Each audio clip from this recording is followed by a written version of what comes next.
Welcome to Daredevil in the Details, a show that explores and dotes on the philosophy and themes of Netflix's Daredevil, a digression collection brought to you by Method to the Madness and ZeroIndent. I'm author DC McNeil, and I'm joined as always by Patrick from A Method to the Madness. Pat, this week, I've been thinking a lot about it, and I think that maybe vengeance isn't the solution. I think maybe I need to become a symbol of hope for the city, and a part of the people. I think is maybe what I need to be doing this week. Oh, that's what you took away from that? Yeah, I took away that if you want power, you have to seize it when everything's in chaos. That's the message I took away. Oh, that's interesting. Okay, so you're... Okay, well, I'll see you in the streets then. Yeah, you'll see me in the Iceberg Lounge. Yeah, exactly. And we're joined once again by Darth. Darth, what are you doing in Gotham this week? What's your vibe?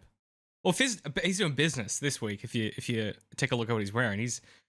Oh my god, are you a mob boss too?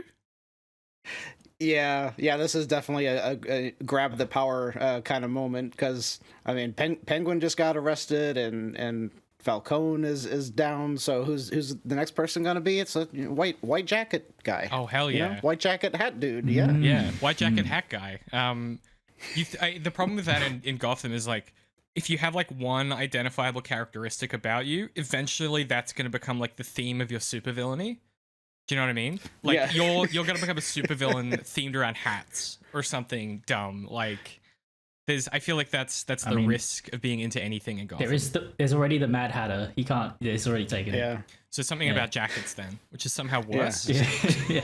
And the jacket consumed him. Yeah. He could not take it off. You'd be called like Straight Jacket or something. Yeah. There you go. But it'd be like Straight, like STRAIT or something like that. Because that'd be like your first name. Straight Jacket. Yeah. It'd be great. You'd have like... I hate your pitching ideas. I like. I know. You're welcome. We of course are continuing our coverage of the Batman. We are talking about the end of the film today, as well as the film's overall themes. Does anyone have any high-level thoughts before we get into the summary and get our wheels rolling today? Anything they want to say at the top of the hour? Nope. I'm going to save all my stuff for the end. I feel like this will be probably contrary to both of you, but this was my least favorite part of the entire movie. Yeah,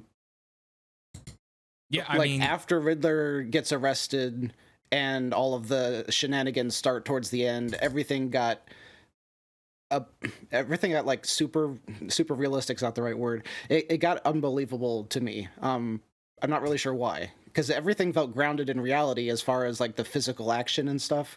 But just like the things that were happening as this grand climax, I was like, this detective story didn't need all this, and it just did not vibe for me, even though I love the cinematography and the action and the acting and like all of it.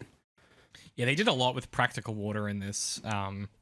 This must have been a fucking nightmare to produce and build and flood. Like, the amount that they do practically is probably unnecessary in retrospect. But and there is some composite photography with like different locations and stuff like that. But yeah, visually the end of this film is fucking bonkers. And where it leaves the story is, there's a lot of meat on the bone left to chew. So I'm very keen to get through it. Yeah, it's interesting.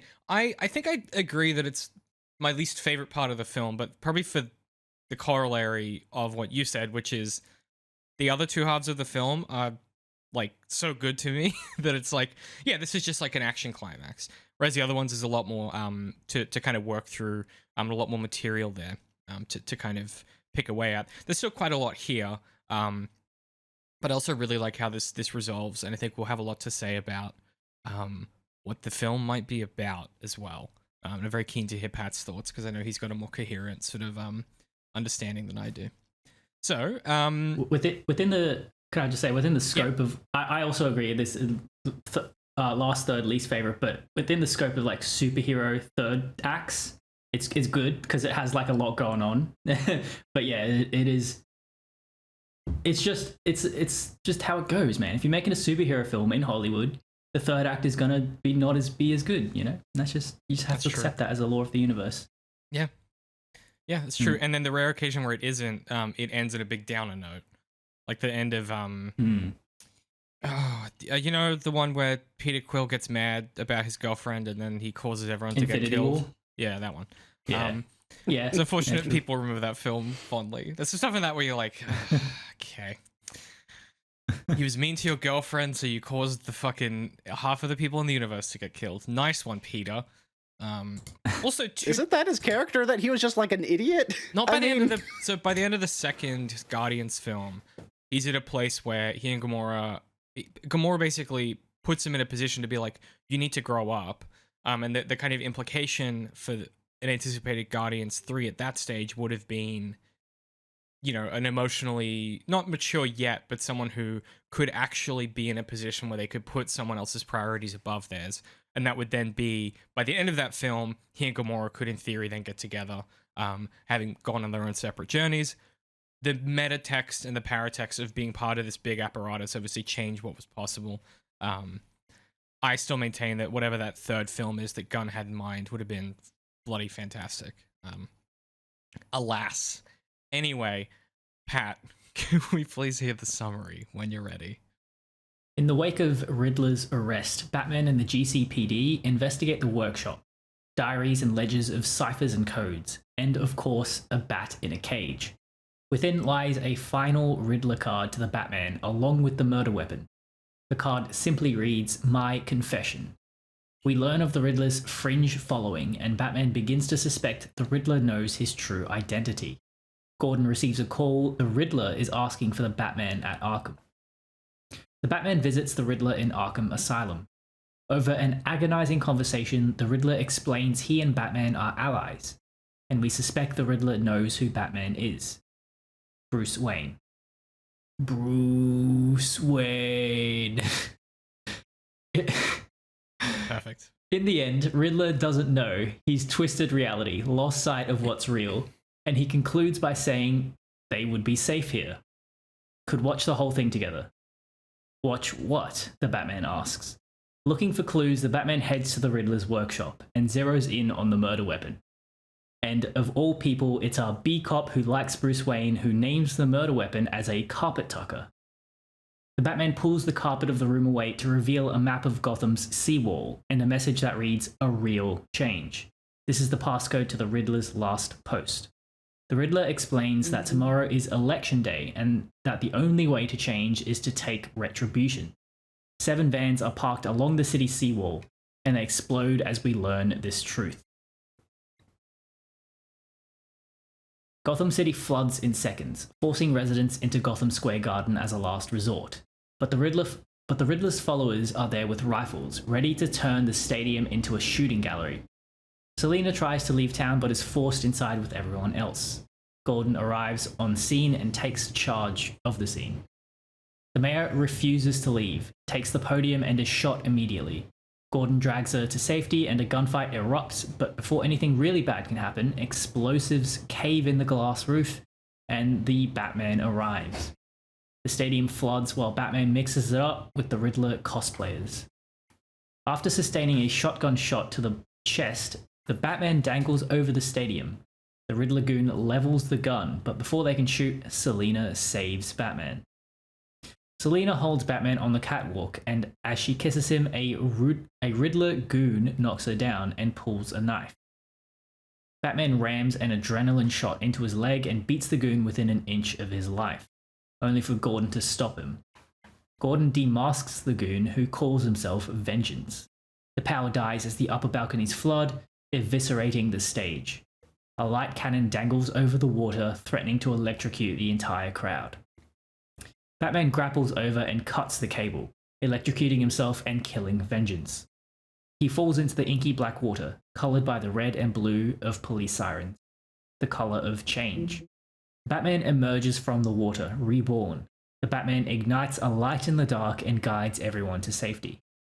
In an epilogue, Wednesday, November 6th, Batman explains the city is underwater.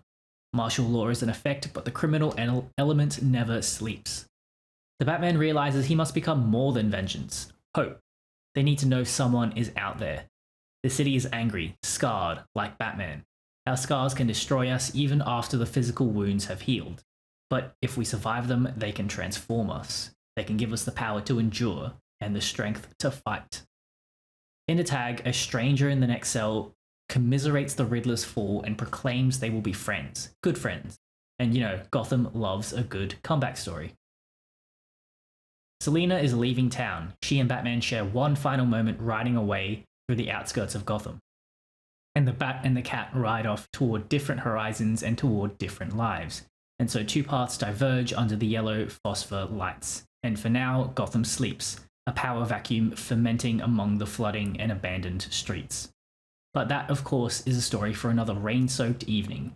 For now, let us leave the Batman riding back to the city, back to Gotham, and finally, back home. Well done, Pat. Thank you. Great ending to this film. It's weird and melancholic. It's nice and ambiguous. It's absolutely delightful. I wanted to start by explaining something I said in our last session, and just maybe putting it into a bit of context, which is when I talked about productive ambiguity, it occurs to me I haven't actually explained on this show what I mean when I say productive ambiguity. So I want to provide you guys with you as well as the listener with a bit of an explanation and then an example as well. So this comes from Jay McDaniel in their article Beyond Clarity and Moralizing. This is their simple summary of the definition, which is that productive ambiguity is an open and relational event. It happens when a situation or concept is deliberately left open to multiple interpretations, allowing for various perspectives and meanings to emerge. Rather than being a source of confusion or misunderstanding, such ambiguity is productive because it fosters creativity, dialogue, critical thinking, including further questions. It encourages individuals to explore different angles, question assumptions, and engage in deeper explorations of ideas without a sense of complete closure. Productive ambiguity is often used in art, literature, philosophy, and other fields where complexity and nuance are valued. There's obviously a lot of typical examples that you could kind of draw on in literature. The biggest one you'll always hear as like the first point of reference, and you probably, anyone listening to this that studied Shakespeare in high school would have come across this, is obviously Hamlet, where it's all about revenge for his father's death. But then he sort of leaves this, and he's doing the right thing to get justice. But he leaves this trail of bodies and sort of broken hearts in his wake. And treats people quite cruelly in the sort of act of doing this. That's often referenced as like one of the sort of foundational pieces of where we get the idea for productive ambiguity. The example I want to provide is from Book of the New Sun by Gene Wolfe. And this is a section sort of toward the middle of the book, right before in my opinion, one of the best sequences in literature is almost immediately after this. Or in fact, this is part of one of the greatest sequences in all of literature, where Severian is climbing down a great cliffside. The important thing to know about this world is that it's a dying Earth story. It's really far in the future. There's been these great civilizations that have come and gone and fallen and risen and fallen again. And Severian's sort of climbing down this mountain. So I'm going to give you the passage, and then we, maybe do a bit of a civics sort of sidebar about, what you might interpret with this passage. So I'm going to give it to you here. Quote, "What was done with so much labor that might have been accomplished on the cliff I descended with almost none. The past stood at my shoulder, naked and defenseless as all dead things, as though it were time itself that had been laid open by the fall of the mountain. Fossil bones protruded from the surface in places, the bones of mighty animals and of men. The forest had set its own dead there as well, stumps and limbs that time had turned to stone, so that I wondered as I descended if it might not be that Earth is not, as we assume, older than her daughters the trees, and imagine them growing in the emptiness before the face of the sun, tree clinging to tree with tangled roots and interlacing twigs, until at last their final accumulation became our Earth, and they only the nap of her garment. Deeper than these lay the buildings and mechanisms of humanity, and it may be that of those other races lay there as well, for several of the stories in the brown book I carried seem to imply that colonies once existed here of those beings whom we call the Caucasians, though they are not in fact of myriad races, each as distinct as our own. I saw metals there that were green and blue in the same sense that copper is said to be red or silver white, coloured metals so curiously wrought that I could not be certain whether their shapes had been intended as works of art or as parts for strange machines, and it may be indeed that among some of those unfathomable peoples there is no distinction. At one point, only slightly less than halfway down, the line of the fault had coincided with the tiled wall of some great building, so that the windy path I trod slashed across it. What the design was those tiles traced, I never knew. As I descended the cliff, I was too near to see it. When I reached the base at last, it was too high for me to discern, lost in the shifting mists of the falling river. Yet as I walked, I saw it as an insect may be said to see the face in a portrait over whose surface it creeps. The tiles were of many shapes, though they fit together so closely, and at first I thought them representation of birds, lizards, fish, and such like creatures, all interlocked in the grip of life. Now I feel that this was not so, that they were instead the shapes of a geometry I failed to comprehend, diagrams so complex that the living forms seem to appear in them as the forms of actual animals appear from the intricate geometries of complex molecules. However that might be, these forms seem to have little connection with the picture or design. Lines of color cross them, and though they must have been fired into the substance of the tiles in eons past, they were so willful and bright that they might have been laid only a moment before by some titanic artist's brush. The shades most used might be depicted there, whether it was writing or a face, or perhaps a mid-decorative design of lines and angles, or a pattern of interwoven vertiture. I could not. And perhaps it was each of those, or none, depending on the position from which it was seen, and the predisposition the viewer brought to it. So in this passage, Wolfe does a lot of things. He gives you a piece of description about something that Severian can't identify. Severian's the point of view character. Severian can't identify it, and therefore us as the reader can't identify it. And then Wolfe uses this moment to then demonstrate why the ambiguity of the book is so powerful, because Severian is reflecting on the ambiguity of looking at this thing. This is part of the beauty of what Wolfe does in these in the Book of the New Sun, the 4 books that compose it, is they teach you how to read them, and that's a big part of what Productive Ambiguity does. So, you know, if you think about that passage, one reader might say, okay, well, it sounded like he was climbing down a cliff face that you might think like some kind of weird sci-fi Mount Rushmore type thing, or you might think like, well, actually, no, it was like an artwork so large that it comprised the entire cliff face, but he's too close to it to see it. You'd have to be like really far away to see it, or is it just like a tumble of broken down machinery that Severian is mistaken for a mountain, or is it machines so old that they're fused into the Earth itself, and that there's been seismic shifts and now revealed are these ancient machines sort of fused into the side of the mountain, or is it some other thing entirely? And then the other question, like the kind of second level reading of that, is the book is being written by Severian to an imagined audience. And so then you have to consider, well, what benefit does Severian gain, or what is his purpose in obscuring the nature of, the nature of what is contained within this cliff face? Like, does he know, and is he hiding that for a particular reason? Is he positioning it this way for a particular reason? Or is he simply trying to teach his imagined reader how to read this? And then the third level of that, of course, is then going, okay, what is Wolfe trying to do here to us as the readers of the actual book? And it is teach us how to read this ambiguity. So I picked that out as a particular passage because I think it demonstrates kind of perfectly the possibility space that you get into when you kind of work through this stuff. And I think, to what we said last time, I don't think there's a solution. There is no single answer to what that passage refers to, and that's sort of the point. Yeah. Just wanted to kind of put that out there as a bit of first reading here for us to put that stuff in context.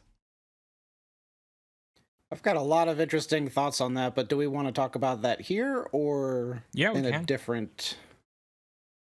Okay, you want to go ahead, Pat? It's just I can't. You might have mentioned it in the actual Daredevil series, but you used to talk about readerly texts and writerly texts. That's sort of what that evokes for me. Sort of like, a writerly text is like a reverse prism, where you like funnel like all these different threads and ideas and themes into one thing that is then unpacked, by the reader. Yeah. Yeah, exactly. Or it's like extrapolated, but like, you can get different things, new things, unique things out of it that the reader creates and weaves together themselves. Yeah. I sometimes describe it as like it's like a rubber band ball, right? You put it together one way once, and then every time a reader comes to that text, they take it apart different ways using different tools and techniques each time, and that produces a unique experience each time. Because how you get to the outcome and which outcomes you end up at, and how big the ball is when you stop, or where you end up going, like, will change each time. But there is no, but the key thing there to like sort of go, well, there is no key for a text, right? The key there is like you can never fully unravel the rubber band ball. There is always a ball left over at the end. And I think it's a mistake to try and unravel the rubber band ball all the way. Because then you end up in a place where you're then superimposing positionality onto the text instead of meeting the text where it is, which we talked a lot about in the Sherlock show as well.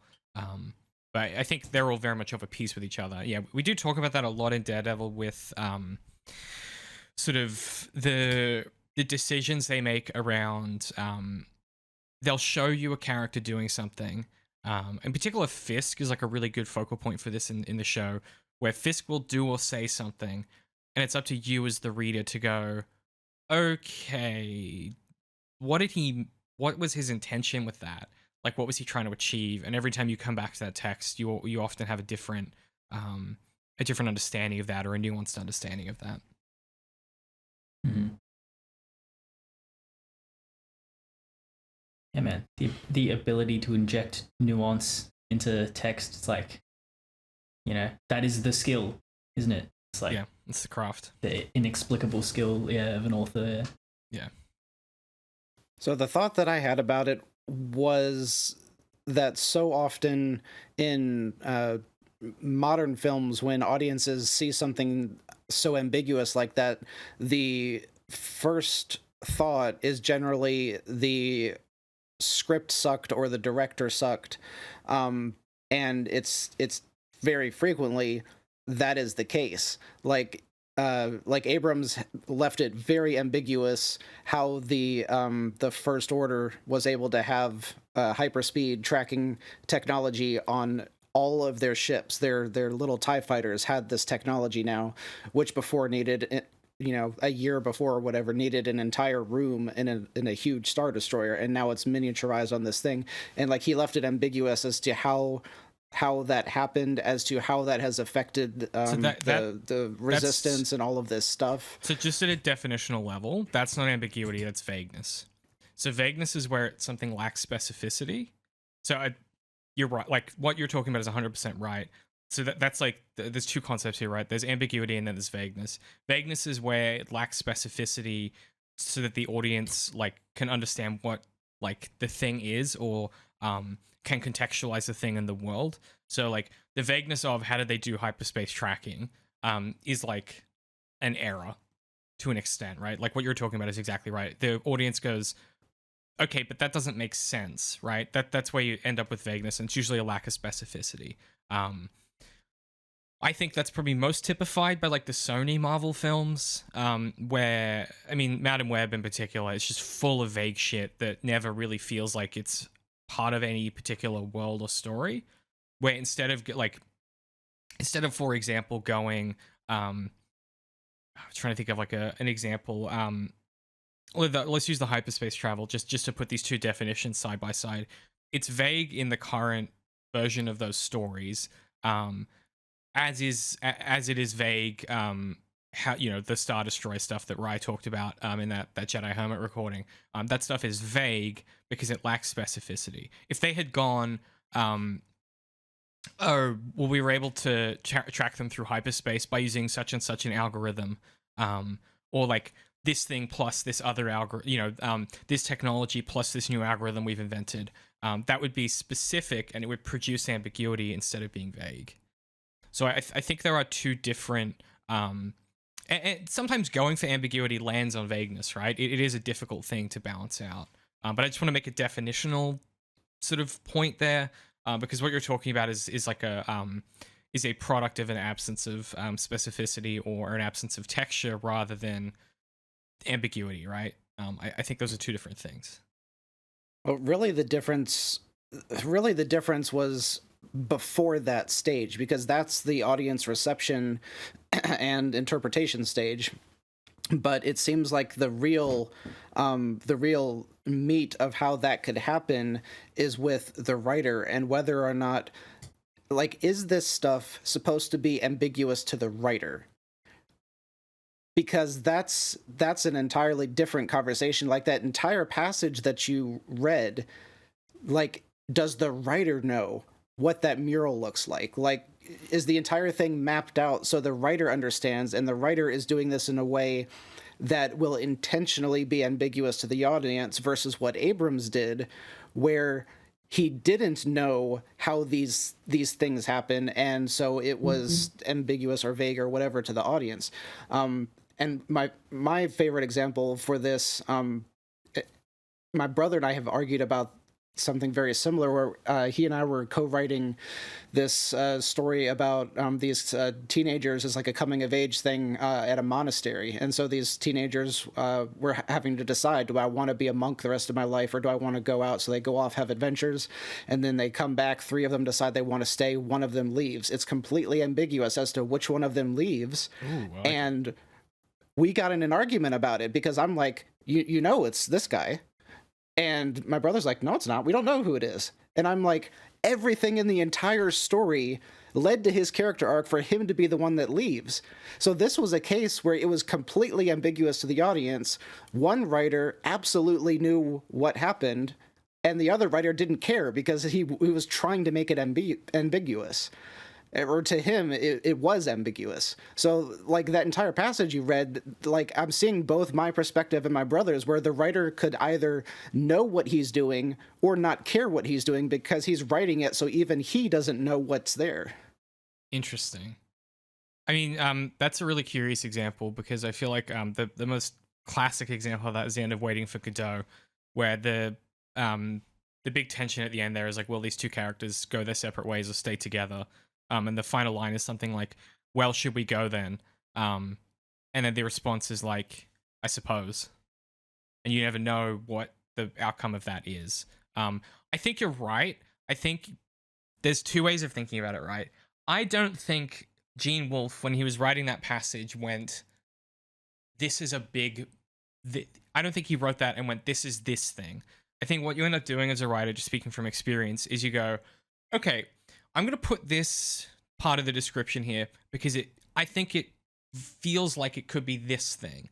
And then I'm going to complicate that by adding this extra detail or obscuring it through subjectivity. A lot of the time you have a pretty good idea. Like, there's stuff in book 3 that is pretty weird and sci-fi and shit, but obviously from Maynard's perspective, that's not how he sees it. I know what most of it is. Like, there's a particular location in that book that, like, none of the characters ever figure out what it is. I know what it is, but I don't think as a reader you can ever fully figure it out unless you just, like, go through so many ideations until you go, like, oh, it could only be this thing. So I think there are cases where the distinction is, like, whether the text, I'll say it this way, whether the text is putting these ideas in place that aim to produce and complicate the text, or whether the text is absent detail and specificity such that you are left with questions that you shouldn't be asking. Because I think the difficulty becomes, if you start to ask about authorial intent, then you start to then have to bring different frameworks of, like, okay, well, then we need to read it backwards from Death of the Author, and then we need to read it forwards from reader response theory, and then we're just in limbo forever, bouncing back and forth between different sort of ideological camps when it comes to reader response theory. But yeah, I mean, it is an interesting one. And I think in particular, if we think about the Star Wars apparatus, that's like night and day. If you look at, like, you know, Andor versus what a lot of the other stories are doing there, right? Tony Gilroy is obsessed with specificity, and it produces this delightful ambiguity, right? He talks about in the writing process, like, every location we go to, anytime we go to a new location, we need to have like 100 pages of like a wiki written out internally to make sure that we get all of it right. And you're not going to understand all of that when you read it. When you read that text and you experience that show, you don't go, oh, now I understand Andor's homeworld. You go, huh, that was an interesting detail. I wonder what that means. Maybe it means this. And then you read the text again and you go, oh no, maybe actually. And you know, Daredevil is a show full of moments like that. The entire runtime of that show is just moments like these. And I think that Batman is full of those as well. And in particular, I don't know, I think it's part of the reason why I understand some people don't like this film, is that it's challenging, right? And you can watch this film with your brain off and you can have a good time. But if you meet it where it's at and you start to actually like engage with it, it's like a challenging text. And like a lot of people, when they come across a challenging text, they go, it's bad, I don't like it. Or they will glom onto the first reactionary position that allows them to disengage, right? If they can say it's this thing, and instead of going, like, actually, why did I respond to it like that? And then engaging with it in that regard and then challenging yourself, it's much easier to go, this person said that it's this thing or it's woke or it's whatever it is. That's a quick get out of jail free card to not have to engage with something challenging. And yeah, I think it's of a piece with part of the internet that really doesn't like this film, and then the other part of the internet that sort of I don't know, there's criticism I see of this film in some communities that sort of they view the Riddler as being sort of written wrong, because they're on the parts of the internet that would ultimately end up being Riddler followers. There's kind of, you know, the same types of people who get radicalized.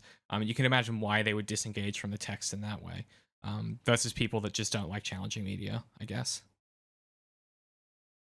Anyway, I just wanted to establish that. So exactly like my experience too, reading like online discourse about movies and stuff. It's just, it turns my brain to mush, because like you see these things where it's what you're saying, where, you know, they latch onto something that allows them to disconnect from the film, and so their reasoning is often these really arbitrary, you know, like pithy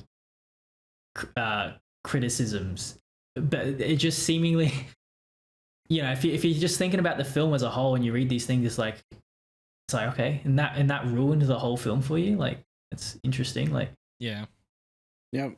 Especially Star Wars fans, Acolyte was not great, but people talk about like it being completely ruined because the director cast her girlfriend as one of the head Jedi, and like that is what ruined the show. Like stuff like that. It's like not at all an honest read of the. Wait, what? Wait, which character? Was it the head of the Jedi? The fake Yoda? Yeah. She's in it for like 4 scenes. That's crazy. Good grief. Okay. Well, theoretically, she would have had a much bigger role in season 2, because they definitely set her up to face her ex-Padawan. True. I mean, cast your wife and shit. I don't care. Like, if you make a good thing, what's it matter? I'm gonna watch this show over Christmas, and then I'll come back to you guys. And yeah, you have to. You make David watch it with you so I could see him suffer. I thought it was fine. I was very tepidly in defense of that show. Okay, let's talk about the Batman. We start with some details about the Riddler. I like the one of the details that I thought was just like a neat choice that kind of helps funnel some of the world together and create texture, is that we learn that when they're sort of investigating his workshop after he's been arrested, that he was a forensic accountant, which we might infer is how he discovered all of this corruption with the Gotham Renewal Fund. Or it might just be a nice detail if you don't notice that. Yeah. Why? And it's also how he's avoided the investigation so far, I suppose. He knows exactly what the cops would look for and stuff. Yeah. Ah, true. It's cool. It's good detail. Plus, it makes him even more of like it also adds to his credibility, because I feel like forensic accounting seems complicated to me. And he's obviously a smart dude. So, my brother has a weird point on that specific thing, and I still can't figure out if this is a CinemaSins doesn't really matter or if this is actually a legitimate point. But like one of our friends is an accountant, and their apartments don't look like that. So my brother's point is that his apartment should have been the exact opposite of everything else we've seen in the show. Like everything pristinely lit, pristinely clean, pristinely organized, as a direct, opposite correlation to Gotham, because he is trying to make it become this. He is trying to make it become as organized as he is, because that's what accountants are at their core. I mean, this guy's crazy. Like he's your friend. Does your friend murder people? like the guy is a murderer. Who's, we don't ask those questions. He probably started not there. To accountants. Like he probably started there like 10 years ago and has slowly unraveled into this nightmare person. Like he still keeps everything on the literal books. Like he has like 1,000 ledgers with like 1 million words in them and stuff like that. Yeah. Yeah. That feels like that's not really CinemaSins. That's like bringing the wrong thing to the character. I think is my guess. On that, yeah. Like, yeah. I mean, is his goal really to like clean up the city? Like, it's about retribution, right? It's like and sort of nothing more. Like that's the thing about the Riddler, right? Like he's like he wants to fix the city by anarchy and nothing else, and that's like he wants to hurt the bullies that hurt him, basically. Yeah. I thought it was more of like a wash it all away, and then the spring twigs can rise up and grow into flowers and all this kind of stuff. With the especially like with the water washing everything away, I thought that was kind of the takeaway. I could see that, but I think it might be darker than that. I think he wants to drown the city. Like I don't think he's interested in what comes next. He's like, this whole project is done. Like just drown it all. This city was a mistake. Yeah. He should have thrown in some like Noah references. Maybe he did. I don't remember, but anyway. I don't think he did, and that's it feels like it would have been a bit heavy-handed. Would have been a lot if they did. Like it would have been a lot. The other detail that we get here is we kind of get the final letter, which we heard about in the summary.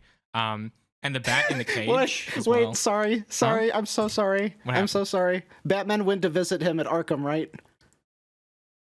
Yes. Right? Yeah. So he was safe in the Ark. Oh. Right? Filmmaking. That's good. There you go. Yeah, there you go. Damn, dude. The Ark of Ham. Ark Ham. Ham as in... as in the pigs that put him there. As in the pigs that put him there. Pigs as in farms.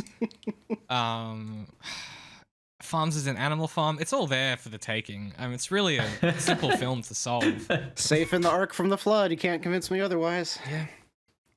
It's also funny that that Arkham is safe, largely because it's like really far away on top of a hill. Is a really nice little detail that is just consistent with. Sometimes it's on a different island. In the games, the Arkham games, it's a different island. So I'm curious to see what they do with the physical geometry of this in the future stories. But the thing I was going to say is we get the bat in the cage. The audio on this is just, this film is so committed to upsetting you as an audience member. There's sort of, and something about high pitch, like obviously we had Annika's scream, and then we get this bat that is just at this frequency that is like a drill inside your brain.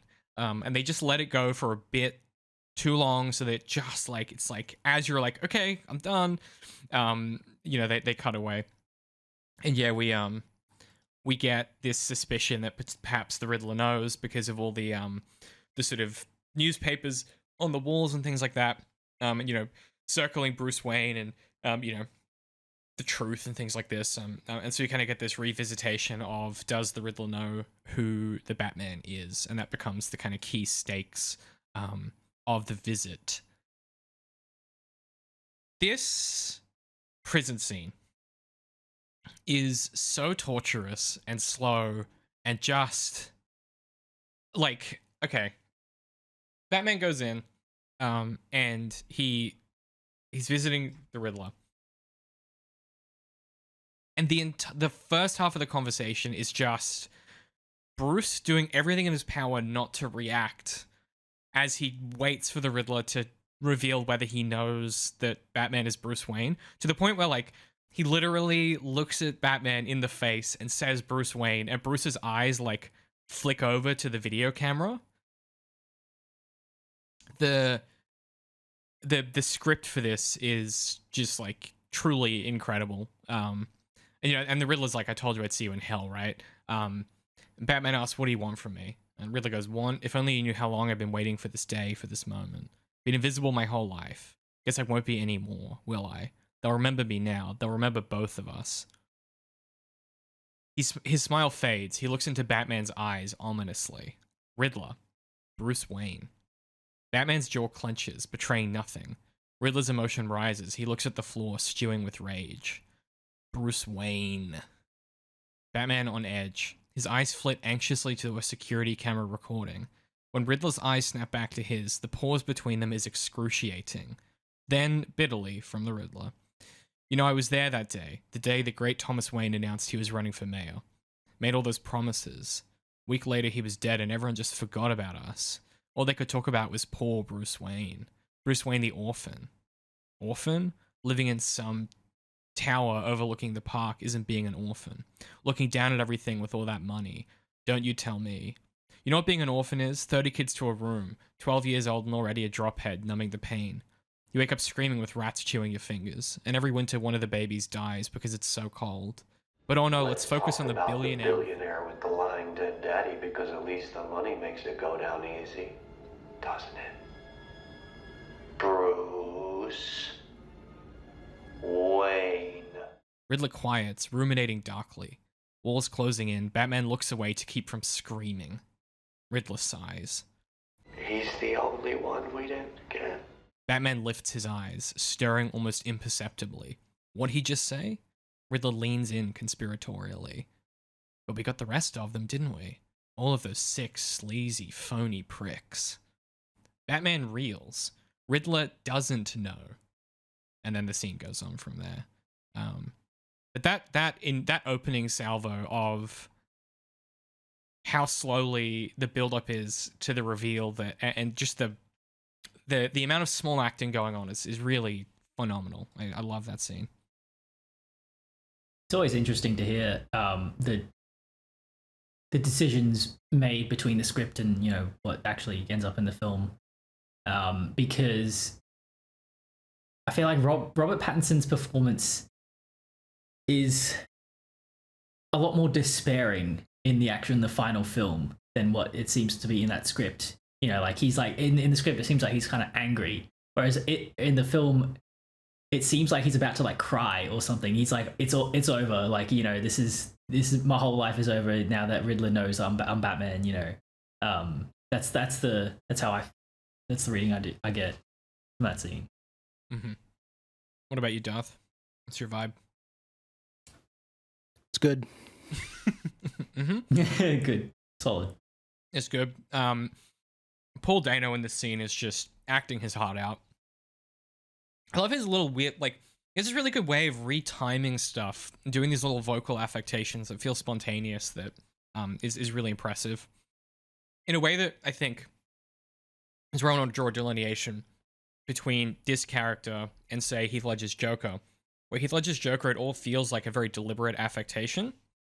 This feels like emergent in the moment it's happening, when you get these weird vocal tics and these weird performance moments. It's sort of a lack of control here, you know? Yeah, like really unhinged, sort of. Not like crazy unhinged, but just like, yeah, he has no filter, or like he's not trying to act normal or anything. Like, yeah, he's got no center, and there's no, like, he's not even bothering to put on a mask. That, you know, you could imagine, like, if at some point he was doing forensic accounting for a living, he would have to pretend to be mostly normal at work to an extent, right? None of that is here. And then I like the way the scene ends, because basically he's like, the reveal is like something else is coming. I should point out too, the way that the script is written, this stuff is side by side. So like as the Batman says, we're not a team, on the right hand column, you get Riddler's dialogue. Instead of chunked out together. It's a really interesting script just visually to read through. And effectively, like, you know, the Riddler, Batman points out the thing which is true, which is like, this guy is out of his mind and he just like has no idea. Like he's completely unhinged from reality. Batman isn't on his side, and the reveal is that Batman hasn't figured it out yet. He hasn't figured out what the plan is. And what we learn in the next scene, and this is what I put together this time watching it, which I hadn't really put together before, is the Riddler had assumed that by the time Batman came to Arkham, he'd ripped the carpet up, watched the video, and was like there as like an ally. And it's that really interesting sort of, this character assumes this character assumes that, and that ends up being the conflict of that argument or that conversation. I mean, I don't think this is like super maybe deliberate or apparent, but his particular delusion, you know, how it's all in his head that him and Batman are on the same side. I feel like it's kind of like a drug delusion. And it's funny, he has this bit where he talks about how he was a drophead at 12, which I thought was an interesting detail. Yeah, it's just, it just seems right. It just seems like it is the kind of like real, I don't know, single-minded delusion of like that would be induced by an abuse of drugs. Like, not, maybe he's not on drugs now, but you know, he has been, and that has like fucked him up. And it's like well, the psychosis that's developed over time. Psychosis, exactly. I think one of the problems, because I had a big problem with understanding, because like it's so easy just to say he's crazy and then that wipes away any critique of the character, but from one sense they absolutely were working together, because he could not have he says it, I could not have got Falcone if you hadn't brought him into the light. But the first two guys that were killed, we, quote unquote, did not do it. That was all Riddler. Yet Riddler says, you and I did that together. So I think in order to, if the writers really wanted to embrace this thing where Riddler thought they were working together, he should have been manipulating Batman into doing something to get the police chief and the mayor, like, revealed or something, so then Riddler could kill him. So then from Riddler's perspective, they really were working together. But right now it's just one out of the three that they actually were working together. And so it left me wondering, like, what are the writers trying to do here? Because I don't want to write it off as just he's crazy and he's making random accusations, you know? Well, if the final point in that plan was to get Carmine Falcone out into the street, then that all started because Batman got involved in the investigation in the mayor's murder, and he read the note left for him. Yeah. And he took the police. He took Gordon along the journey to get to the end of this, like to get to the end of the outcome, right? Like that only happens if Batman's there. There were parts where like Gordon, you know, put the USB into his computer and sent out all those emails and stuff like that. Like, you know, there's plenty of things that helped this Riddler's plan that weren't necessarily like, you know, helping out with the murders, I suppose. Yeah. Also, the attention as well. Like he kind of leverages Batman's existing fame to an extent, to get all the attention on this stuff. Like I don't know, like, you know, the funeral scene, for example, like that specifically doesn't work and doesn't produce the same amount of like interest and attention, which is the point of this, right? He wants people to know this stuff is happening. I don't think you get there without the Batman's involvement. Yeah. Very much related is the bit about the carpet tucker, which I know we'll talk about later, but this is the point where he like gets upset about it because Batman should have already figured it out, because the carpet tucker was inside the bat's cage, I believe. Yes. So, and it was at that point that he should have said, "Oh, carpet tucker," and he gets the carpet up and sees the map on the floor. And so the whole assumption by Riddler was that Batman was working class. And that's also something that I don't understand just as much as the "we're working together" thing. And like the only way to write it off is just that he's crazy, which again, like I said, I hate doing that. I want to understand what the writers were going for when they just had him assume that Batman was working class trying to rise up against the rich, even though he, like, in all of Batman's history, as far as we know, he doesn't go after the rich people. He goes after the muggers and that kind of stuff. You know, he's not taking down the hedge fund bankers who are ripping you off. So like, why Riddler is empathizing with him or sympathizing with him, whichever it was, and I don't know, is to me, like, it was so much of the problem that you had with Sherlock, where there's all this stuff that he just does, and like it solves the problem, but I don't understand why, and it's like he just kind of made it up out of nowhere. I don't think it's that deep. I think he assumes the Batman isn't a billionaire. I think it's that simple. Like, if he's the world's greatest detective, it is not a stretch for him to recognize a carpet tucker. That seems like I don't think that's saying anything about the Riddler's assumptions about Batman, except that he's not Bruce Wayne. I think that's the end of the thought process. Like, it's a fucking even I know what a carpet tucker is. Like, it's a carpet tucker. I understand what you're saying, but I think that you are reading too much into the way that the Riddler is making decisions. He's going like, this is a simple thing to figure out. The murder weapon was a carpet tucker. This thing has been used in all of these crimes so far. It's in the cage. It says, "See you in hell," right? Hell is, and you can even start to go like, okay, hell is beneath your feet. You have a carpet tucker. Use the carpet tucker where you're standing when you read the letter. Like, there's ways that you can start to solve the text in that way, that mean that there's no assumptions needed. Right? Like, I don't think that's for me anyway, I don't think that's a mistake. I don't think there's anything deeper than it's a carpet tucker and he assumes that this person that he is working with is not, in fact, the one person in Gotham City that he hates, right? Like, feasibly, the only person in Gotham City who has no reason who never has had a reason to know what a carpet tucker is Bruce Wayne, which is the person Riddler is fixated on as his, like, mortal enemy. Like, it's pretty fucking unlucky for the Riddler that Batman is Bruce Wayne, to be honest. Like, the odds of him not recognizing a carpet tucker are fucking astronomical. Like, from my perspective, it's the other direction, I guess.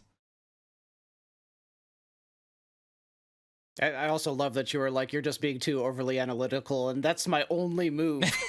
That's all I got. I know. You're like, that's my only move. I think in a film like this, it's a Kobayashi Maru, right? It's a no-win scenario to start to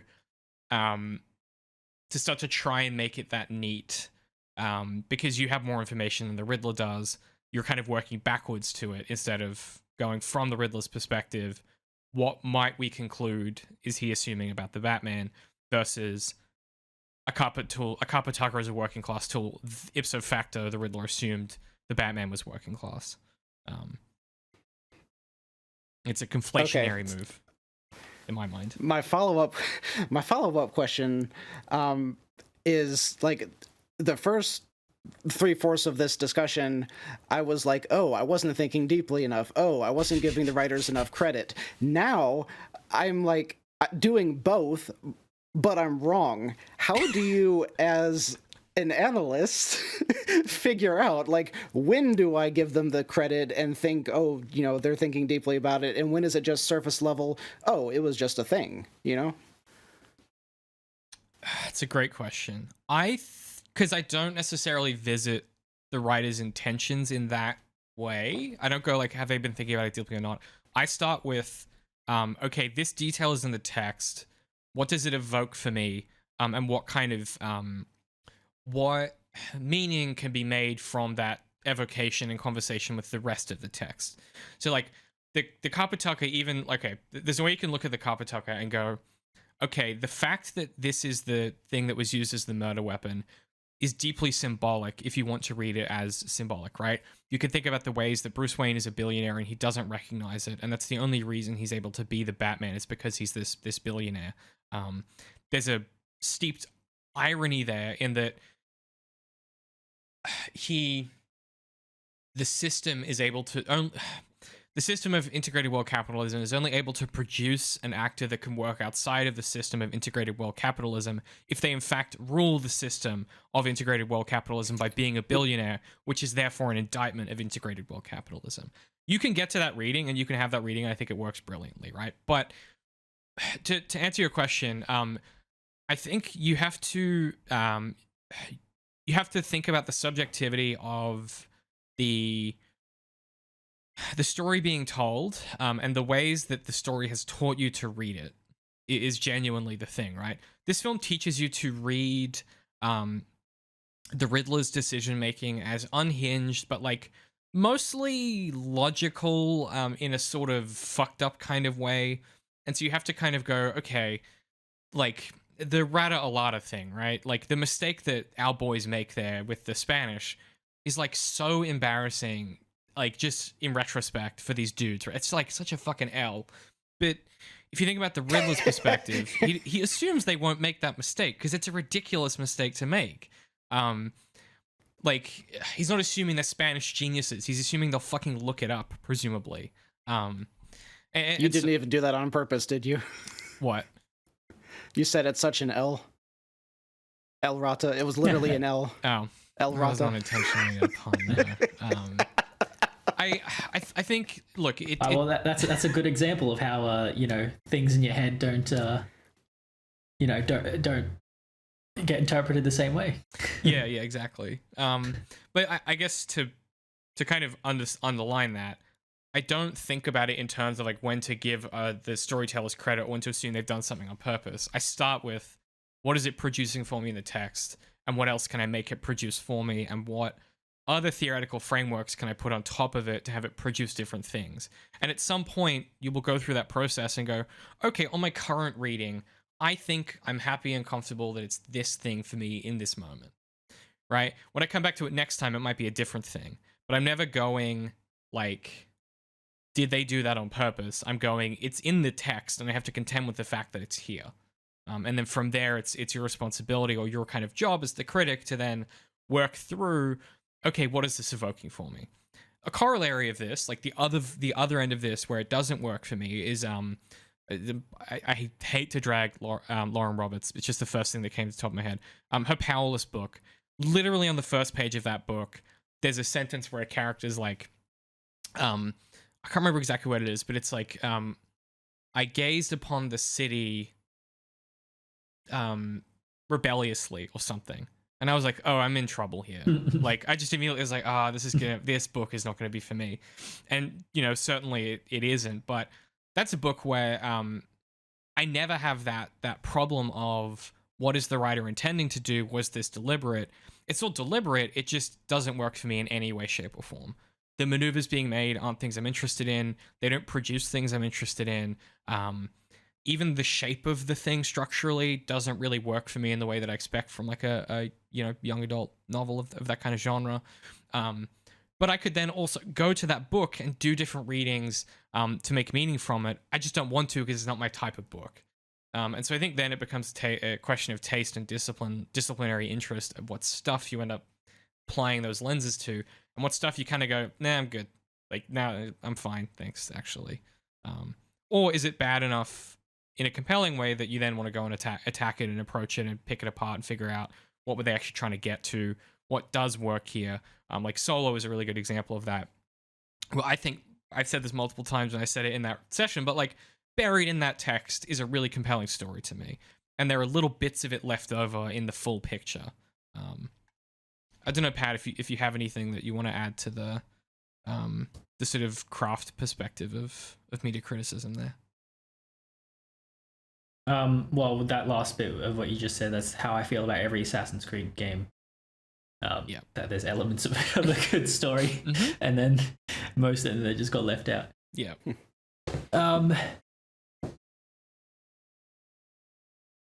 The tool did pop into my head that they never talked about it, but there were two of them. The thing that was used to cut off his the mayor's thumb and then was stuck into the tire was a hedge trimmer, which is also a layman's tool, which they never really addressed, but there were two layman's tools. So it was two different clues. Yeah. I think we did talk about that in our first session. That it's just literally a pair of like garden scissors. If you like these handcrafted studies of genre fiction, please head over to ZeroIndent.com or patreon.com/ZeroIndent if you'd like to consider supporting us. Even if you just give us a follow on Patreon, that helps us out. Leave a comment, a like, and if you're in a financial position to do so, you can support us and get access to early content, additional videos, director's commentaries, audio diaries, and all kinds of different things we have coming up. It really makes a difference helping keep independent media crit alive. Once again, that is ZeroIndent.com or patreon.com/ZeroIndent if you'd like to support us. Anyway, let's keep moving here. So we've kind of already talked around it, but yeah, Batman figures out the carpet tool thing thanks to this guy, rips up the floor, we see a real change. We get this like fucking awesome, like it's the tiniest bit of a musical sting of Ave Maria as he looks at the floor. And it's worked into a different part of the musical kind of soundtrack. And yeah, the plan is to flood the seawall, basically force everyone inside Gotham Square Garden, where it'll be a shooting gallery. And this has another of those like Nolan time things where the explosion happens and Batman runs to the window, and where you can make the assumption that was immediately afterwards, or that could have been an hour later. Like, there's just no way to know. Yeah, it was interesting how like they just completely messed with time in that sequence. I was conscious of it, but yeah, I don't care. It's dramatic, good storytelling. Yeah. Especially because Riddler had said we'll be safe here. You know, they'll be safe in the Ark. But then it's like an hour later because Batman goes all the way back to his apartment, rips up the floor, does all this stuff, and then the bomb goes off. So like Riddler's timing was off, or nobody cared. So is what it is. Yeah. I mean, yeah, could you imagine if Batman did figure it out, though, before he went to visit him? Like, he would have just, like, stopped the vans. yeah, that's a different story. Yeah. I don't know, I could also see him being like, what are these blinking lights beside the wall? What could they mean? The Riddler's hidden 7 LEDs around the city. They must be clues. We should talk about the what this maneuver is of the Riddlers in a sec. Darth, you were going to say something? Like, literally, the wall itself is my last actual note that I have on the film. Mm-hmm. Do y'all have any thoughts on it? Because I absolutely hate it, and the future that it sets up for Gotham. Because like in most stories, there isn't like a nuclear power plant to attack, because if there's something like that, if there's something huge, then that's what the bad guys always go after, because attacking that one thing and destroying it will destroy the town. You know, like blowing up the volcano will destroy the town, blowing up whatever will destroy the town. So now that the seawall exists, every future villain in this franchise only has to go after the wall, and we know what it will do to the town. And you could say, yeah, they made it stronger, yeah, they did this, whatever, but it's still just concrete holding back water, you know? So I don't know that, like, the symbolism of everything that it does as this big finale, I don't know that that's worth what it sets up in the future as potential, I mean, it's not issues, it's just story that you have to write around maybe needlessly. I mean, the villains don't want to be trite, you know. If they're gonna do villainy, they want to be special and be remembered. Yeah. So they're not gonna. Yeah. I'm kidding, but it forces. I mean, limitations are great for writing. It forces you to do creative and interesting things. They might just leave the city flooded for the remainder of this, whatever they want to do with this universe, right? There are ways that you can do these things and go, yeah, like that would have been a fucking mistake. Let's lean into it. And it forces you to make your stories into more interesting shapes. Also, I always try and take every story as its own thing. Like, if this was the only story they did, and they didn't do anything else in this world with these characters, wouldn't I be fine with that? I'd be like, yeah, perfect. Obviously, I want to see more. But I'm never thinking about, like, what are the implications for the future, because the implications for the future make it more interesting to then deal with for me. And more interesting to write as well, to be completely honest. When you realize that you've backed yourself into a corner, you need to write yourself out of it. That's where you end up with some really creative shit. In my experience, but you know, that's where Vince Gilligan shines. Yeah, that exactly. Yeah, I mean, if you think about the extent to which Breaking Bad is a show about Walt continually backing himself into corners that force the writers to do really creative shit, it's kind of the whole deal. Also, are there real life corollaries to this seawall? Like, does Manhattan have a seawall or something? Probably. Let me see. Because like I was just thinking, like that's a. I've never really seen that apart from like, you know, Blade Runner. Like, I think that this was relatively soon-ish after New Orleans and like the seawalls down in the southern part of America got breached by a hurricane that was coming through, and it was just, you know, absolute devastation. And that, well, I mean, I live not incredibly far from there, so that was when this whole scene played out. I'm like, oh, they're just remaking what happened in real life. Okay. You know, may not have been, or it could have been just literally because the whole thing with you know, all of these guys that are, you know, clinging on to Riddler and you know, blindly following him and all that, and how real that is to what we're seeing in America. So like, having this stuff with the seawall, I'm like, okay, they're literally just talking about America in this whole movie. Yeah. So they don't have one currently, Pat, but they literally just announced like a month ago that New York is building a seawall to protect the Lower East Side, which would be the kind of people that would be, you know, the Riddler, the Riddler's type of followers, people that are under the thumb of poverty and things like that. So to what extent it's like based on a real place, I think you start to ask some questions of like, but it's certainly of a piece with exactly what Darth was talking about. There is a seawall in Galveston, Texas, but that's for hurricanes. Don't you love it's preferred to just keep building walls rather than deal with climate change? Yeah. Isn't that just... I mean, America loves a wall, don't they? It's their favorite thing. Wait, I'm sorry. A seawall in Texas? Like, it does. Okay, it borders the Gulf of Mexico. Never mind. I thought it was landlocked. This is like, hey, two Australians have no geometry on America whatsoever. I want to talk very quickly about something that I brought up last time that I want to connect to the thing the Riddler is doing, and the thing that these radicalized cults do.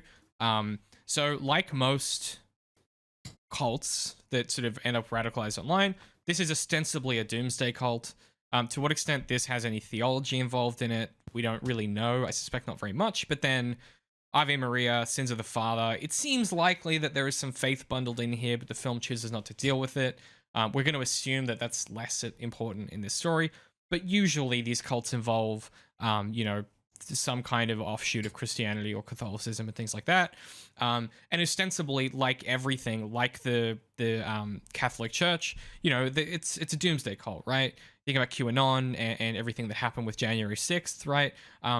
There is a concept in cults called forcing the end, where these cults promise that there will be some great thing that happens that puts the world right again, and everyone is back in their correct place, and you're no longer sad, and you have a wife, and your job doesn't suck, and you can afford a mortgage. You don't have to look at colored people anymore. Whatever the version of like put right is in these cults, what ends up happening is you become increasingly frustrated that these things aren't happening because, of course, it's a cult, right? These things aren't real.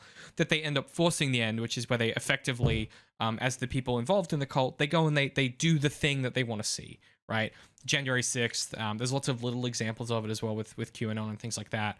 And of course, the Catholic Church's history is full of moments like this where they decide that they're going to go and do and inflict judgment upon the rest of the world, because the end of the world hasn't happened yet, and there are still sinners and things like that. And this is obviously that moment for the Riddler's cult, where this thing isn't happening, and so they force the end by putting into place these murders and eventually blowing up the seawall, to not drain the swamp but flood the city, right? You can start to see the playing in the same kind of linguistic space as well. So I'm kind of curious as to why his so the whole time Riddler was going after the legitimately corrupt evil people, and then the end it's let's shoot all the children. Like, is that because he wasn't there physically and he like literally just didn't tell his followers what he wanted them to do? He wasn't like only shoot the rich people? Or is it just supposed to be that this is what happens when you have a following who are crazy and then they go off and they do not what you had ever intended? Yeah, I mean, that's a good question. Like, I also am a bit confused about, like, was the plan to just shoot everyone, like, and not just Battle Royale? It seems like it. I mean, we don't know. And also, why her? Because she was the one that was saying renewal is not working, and Riddler was also saying it's fake. So, like, he should have seen her as being on his side. So, unless it's the followers getting off script, and then you could have seen him like in the jail cell watching the TV, and he's like, "No, that's not what I wanted," something like that. But we don't, like Pat said, we don't really know where this is going compared to where it came from. Well, it seems like the Riddler's relationship with Thomas Wayne is that he promises renewal, which would help him with the Riddler. It's a good thing, but then he doesn't follow through with it, and that is like, an expression of just like politicians, and just like there's like a truth that they will always like promise big things but let you down. I think that's how he sees Bella Royale as well. She says all the right things, but she's not going to follow through with it because no one does. But he had concrete evidence with the other ones, though. He had the mayor on infidelity. He had him on taking bribes. Like, he had legit reasons. He had evidence to kill those people, and there was no evidence for her that we've seen. So I really like the reading that it's the cult getting out of hand, and it's not something that he would have wanted. I think the other reading you can take is like that there are no not an innocent one among you, not any, right? You can sort of take that reading of like this entire city is built around this corrupt project. There is no innocent people.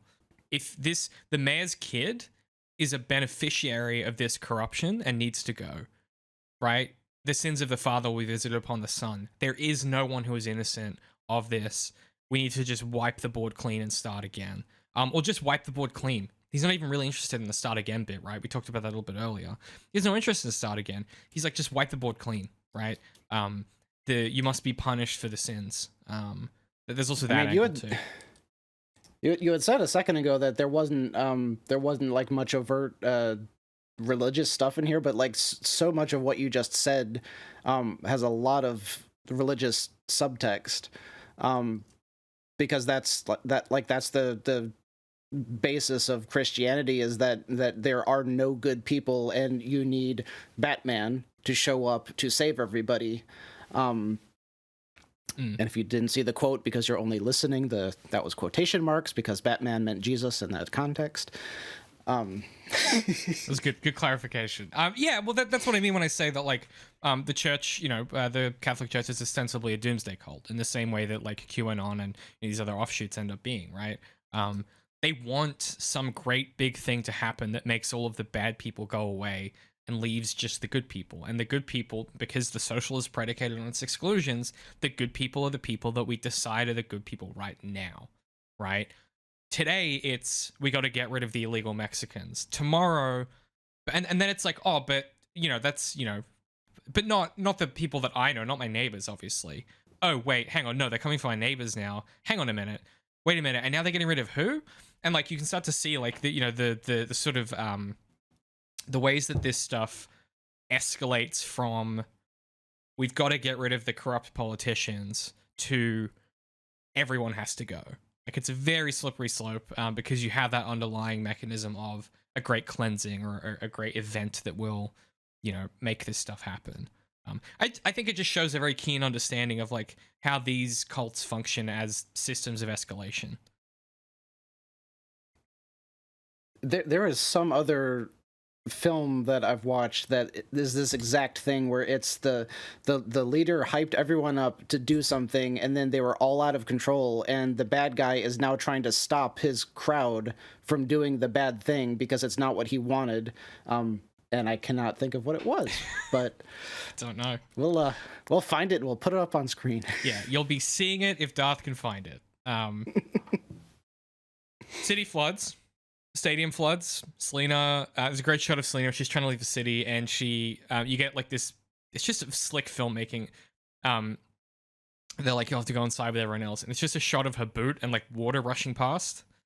Just some slick filmmaking that really sells this. And yeah, it goes from like, oh, everyone's coming into the stadium to like, because it's like flooding outside. It goes from that to like, oh my god, it's flooding really, really badly so quickly.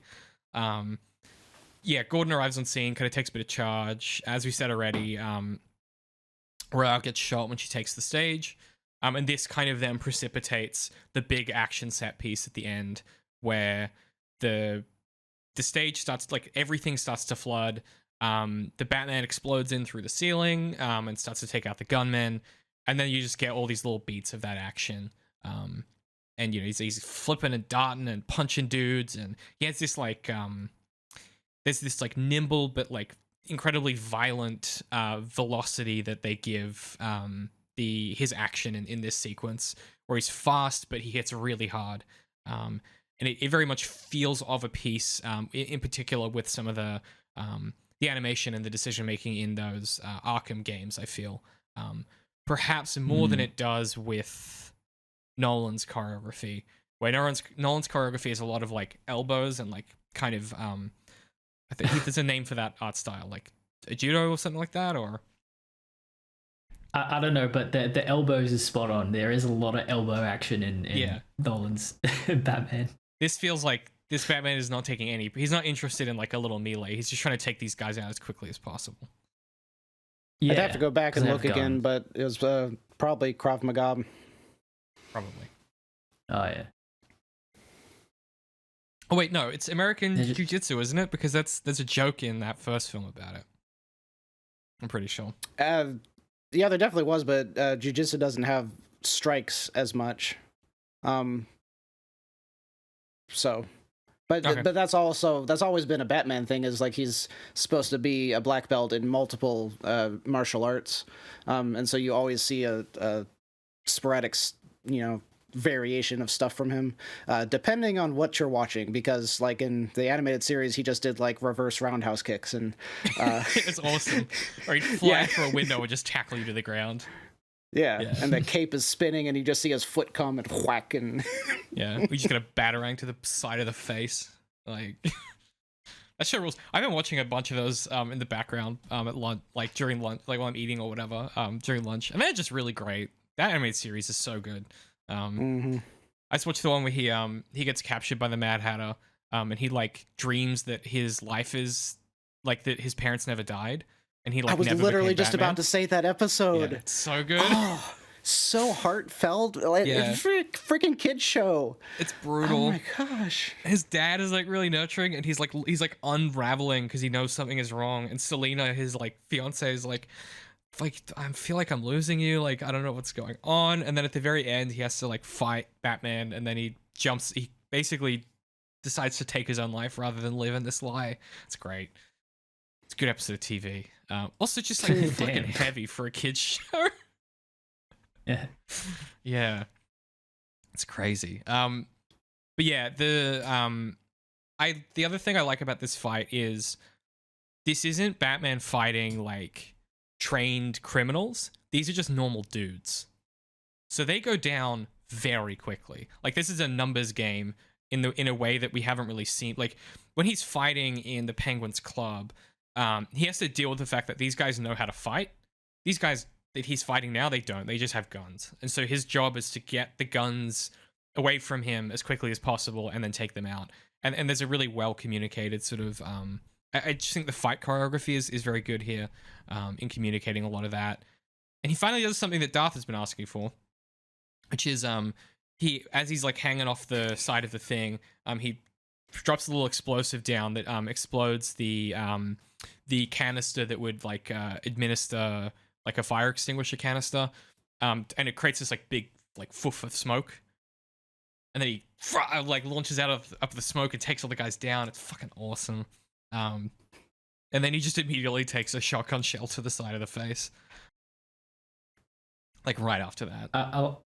Yeah, I like how this film sort of escalates the gun conflict.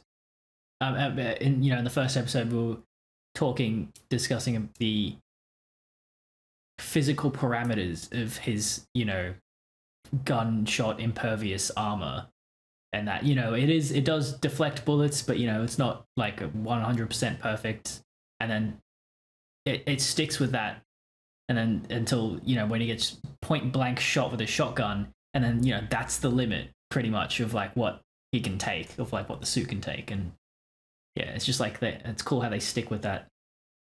I don't know, that's physical. The other kind of interesting bit about that is that, as far as I remember, you don't actually see blood or anything. It was like literally just like taking a sledgehammer to his gut, so he had like internal damage, and that's what the adrenaline was going after. Which at first like bugged me until I realized like, oh, that's what they were doing. I was like, how is he in this much pain but there's no blood? And then I realized it's just all internal. Yeah, knock the wind out of him. Yeah, quite literally. Yeah. Yeah.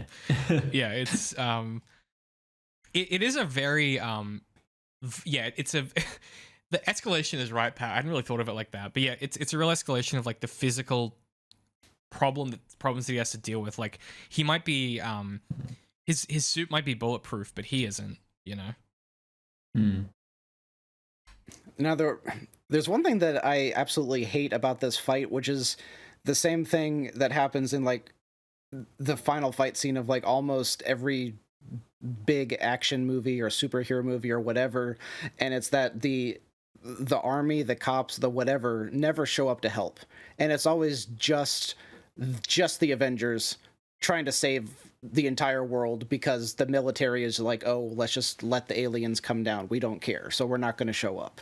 And like Gordon and the cops are running up the stairs to try to help, but they don't get there until the whole battle is over.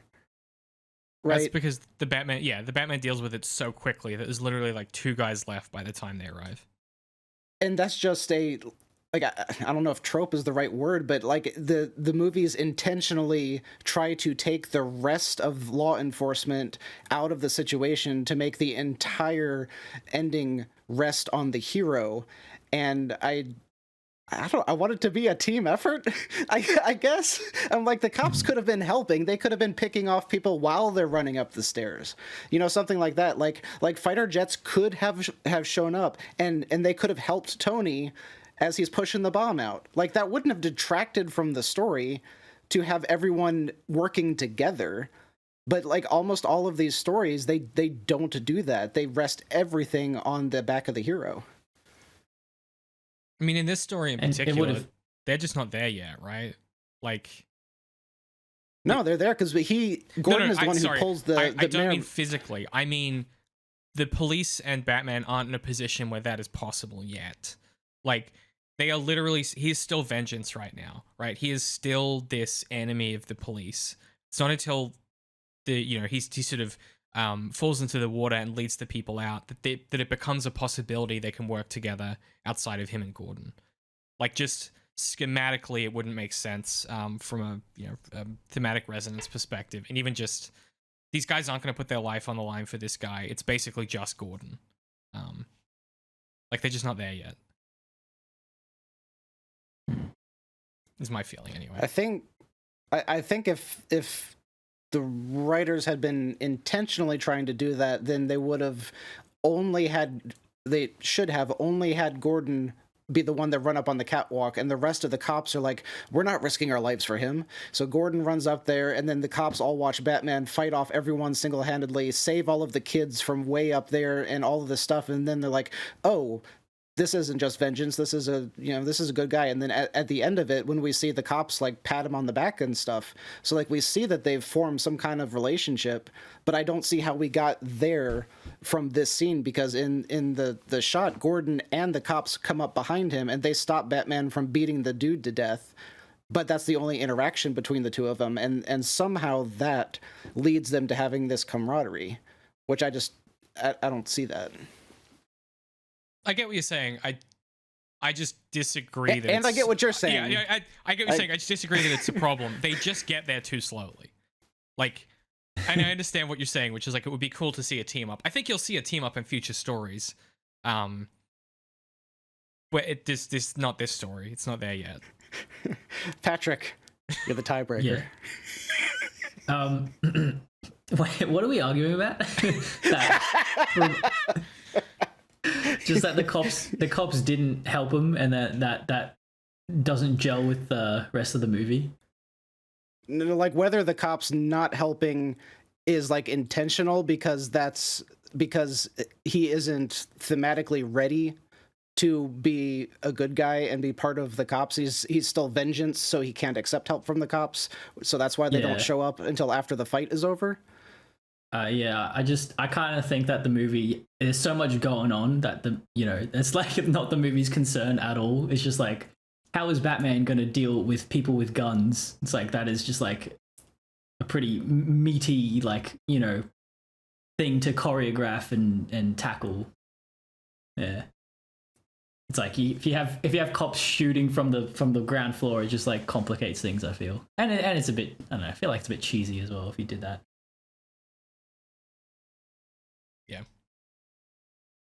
Okay, so the next thing we kind of get is, we already just said it, but he gets sort of shot. It's gun to his head. Catwoman arrives at the last second, manages to kind of save him. She kisses him, and then she kind of gets knocked over, and this dude pulls a knife on her. And he he jams his like adrenaline into his leg, and I like that he has like a little cap for it. Like he's clearly thought about this really, before. I like little details like that. And then he just beats the shit out of this dude. Like it, and you get that like the adrenaline spikes and the audio just like completely blows out. And he's punching this guy, just going hog wild on him. And it's not till Gordon pulls him off that he stops. And Gordon pulls the guy's mask off, and you realize it's just some dude. Gordon's like, who the hell are you? He goes, I'm Vengeance. And the like quiet devastation with which this hits Batman is awesome. It's like he's been like psychically like punched in the gut or something. 1,000 psychic damage. I'm surprised that dude's still conscious. It's it's impressive. He puts in a decent performance. Actually being able to speak as well. Yeah, it's a really good scene. One of the weird parts to me, though, was that, like, it very obviously was supposed to be when the mask comes off and they're like, oh, you're just a normal guy. But that's true of the Riddler, too. Like, no matter whose mask you take off, if you've never seen him before, they're just a normal guy. So that entire idea just kind of, like, hit really weird to me when I thought about it like that. I mean, that's the point, is that it could be anybody. It's just some guy. Right? That's like the thing that the Riddler, that's the point. Like it's just some guy. The Riddler is just some guy, right? Just some guy, just a group of people, just some random fucking nobodies have turned the city upside down and done all this violence and brought it, and how all these things happen. That's kind of the point, right? And I think you can kind of do a different reading there to kind of figure out what does that mean for this story, and like what does it mean that the Riddler radicalizes just these normal people in Gotham to do this thing? And what does that say about the state of the city and the state of, failing systems like healthcare and welfare and education, all of these things. Like, there's lots of readings you can do that just end up being like, yeah, it's America, right? Like, you can be very allegorical, or you can be very literal and be like, okay, what does this say about Gotham and the sort of society? That this would just be Joe Bloggs, you know? You know how in the Nolan films, that's like part of the idea that Batman wants to project is that Batman can be anyone.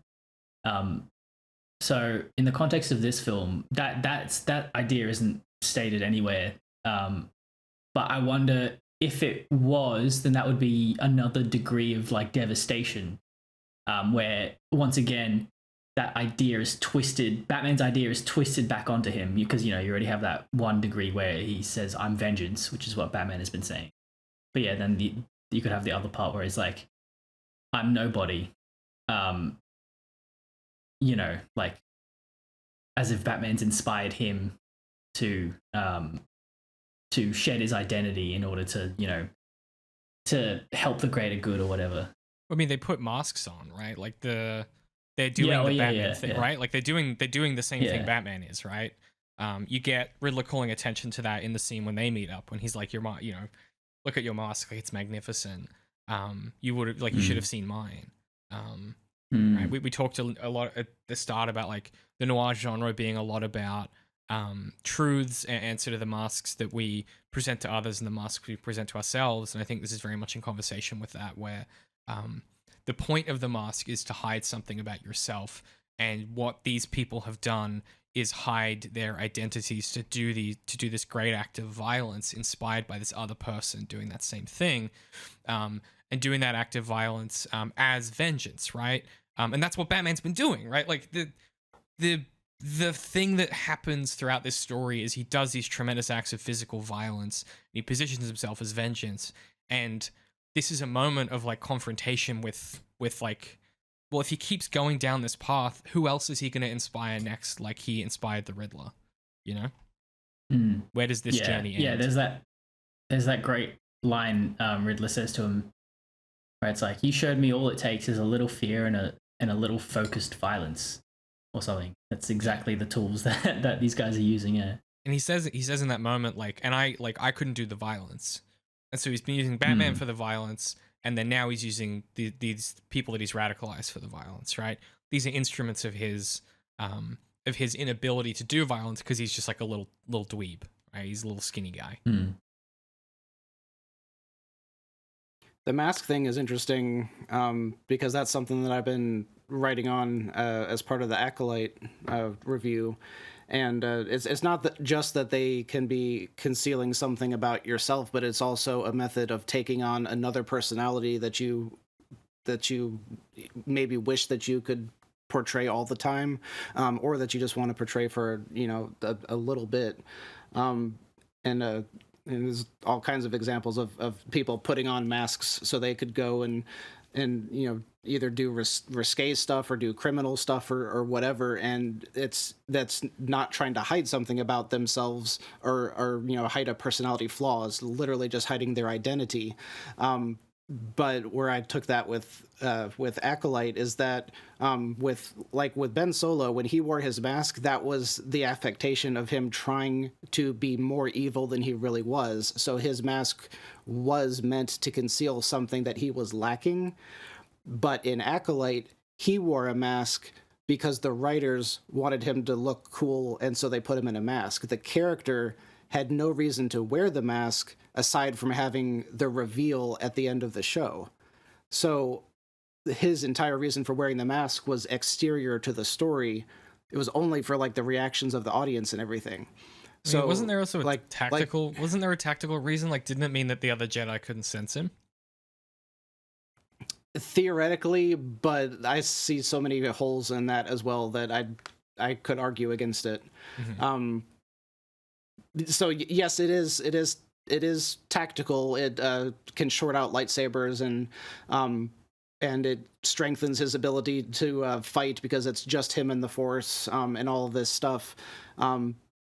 But I don't see that as the primary reason for it existing. It's all of this other stuff. So when you're talking about like the masks and everything for these characters, it's just interesting to note that the variety of ways that masks can be used and the different interpretations of the purpose of the mask, depending on how the writer is utilizing it. Mm-hmm. If that rant made any sense. Oh, I mean, it does. Like this moment conflates the thing that we've seen so far, which is the clown, the dudes in the clown gang and the clown makeup, where that's to symbolize that it's an identity, that you're part of something. And then you have obviously the mask that the Batman and the Riddler wear, which conceal their identity. And then this is the conflation of both, where they're wearing these Riddler masks to symbol they're part of this this collective and to hide their identities at the same time, right? There's a conflation of those thematics in this moment, where then when you pull the mask off and to then hear those two things coming together, associating with something larger than yourself, and concealing your identity to then reveal the identity and say that your vengeance, that is revealing the true thing behind the Batman in this moment and forcing him to confront that. I think it's all of a piece, and you know, the thematics here are very resonant for me. Yeah, the final confrontation of like that of Bruce's psychology and like the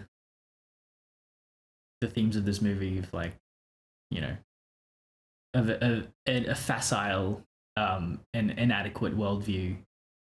You know, if you're someone like Batman who's taken it upon themselves to save the city or whatever. I think you said it really well, where you sort of described it as quite adolescent. Yeah. And then we sort of get now that it's sort of all over, we kind of get the city recovering, and we get the kind of closing bookend monologue to the opening monologue, while we kind of get our refrain of something in the way. And yeah, we kind of cut away. So this is like a couple days later. We get the ending monologue, which I won't read in full, but I think there's a couple bits that are worth sort of touching on. You know, he kind of goes like, after a little bit of detail about like, you know, lawlessness and etc. Because I can already see things will get worse before they get better, and someone will seize the chance to grab everything they can. Penguin sips scotch from Falcone's crystal tumbler, staring out over the city, his mind turning darkly. And we get a bit from Battle Royale. We get back to Batman. I'm starting to see now I have had an effect, but not the one I intended. Vengeance won't change the past, mine or anyone else's. I have to become more. People need hope, to know someone's out there for them. The city's angry, scarred, like me.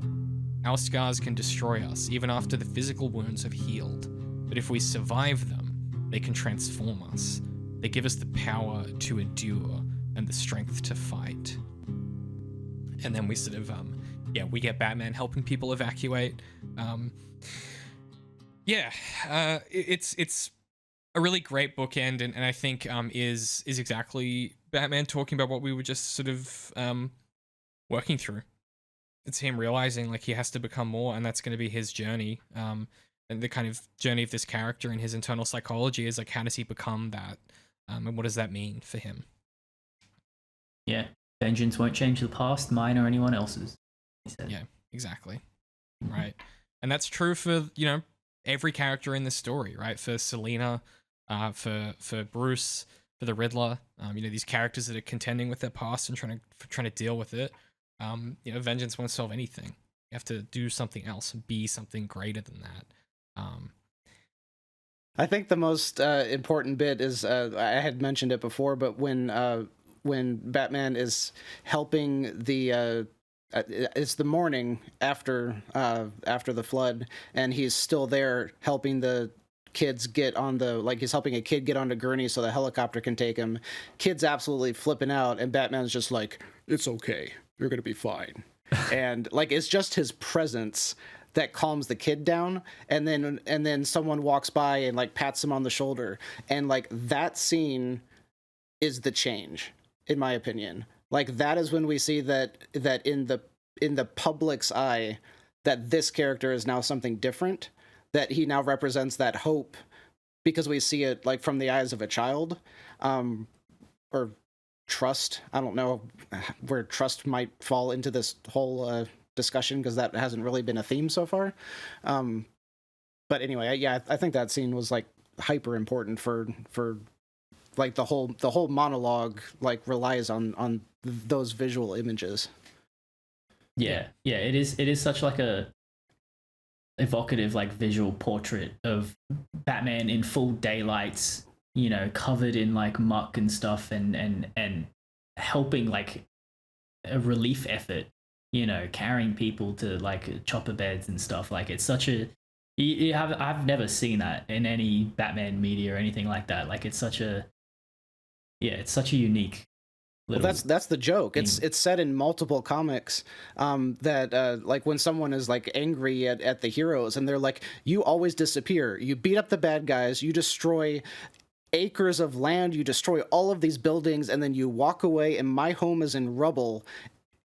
And I'm left to deal with the consequences of your fight. And you, quote unquote, saved me. And you're proud that you saved me, but you just left. So the fact that Batman was still there helping, like you said, is so rare, and also just such a, like, the top tier heroic thing that, like, all the heroes should be doing, you know? Yeah. Yeah, it is striking and unique. Yeah, I think, Pat, you're right. The fact that it's daylight is so crucial here, right? Like this is a character who would never go outside previously in the daylight. Like he is the shadow. He starts the film as the shadows, and now he's in the daylight, right? I think it's really critical. Just I want to CG. I want to CG some sunglasses on him because he can't be out in the sunlight. he's got like he's wearing what do you call it? His contact lenses have that Pat, what's the thing with glasses where they transition if it's too bright? Transition lenses. Okay, they're just called okay. It's got transition contact lenses on. Be great. We really get two things at the end here. We get the little tag with the Riddler talking to someone in the prison. We're pretty sure it's the Joker, but it's not named. He laughs. It's gotta be. But I think there's a critical thing, which I think is something that the Batman likes to play with a lot of the time as a mythos, is like, you might have a person that initially is doing the things the Riddler does, who inspires someone that takes up the mantle of the Riddler. We just don't know what this universe is doing, right? Yeah. Yeah, it depends on which continuity you're in. There is a cut scene from the film where the Riddler, the Batman goes to speak to the Joker in Arkham. Worth watching. It's out on YouTube for free. Worth watching, but worth considering that it was cut for a reason. So we'll sort of deem that to be non-canonical. But yeah, they have the little conversation, and you know, the Riddler's flipping out. Joker's like, "No, it's like cool, man. We're chill, we're pals. Like, don't even worry about it. And you know, like Gotham loves a comeback story, dude. And you know, and the Riddler gives him, the Joker gives him a little riddle. Yeah, I love that. Yeah, it's like for some reason, I don't know why. The more you have, the less value they or something. What is it like? The less you have, the more value the more value it holds. Yeah. And the answer is friends. You know, friends. It's like, oh, boys link. And I really, I love this. We didn't literally see anything, but this version of Joker I loved so much because, assumedly, like they hadn't really been together in like cellmates or side by side that long, but Joker already knew that this dude was like hyped into riddles, and he already knew exactly what type of riddle would really get him to form this you know relationship. And like that's one of the coolest things about Joker is the coolest versions of him are like really smart.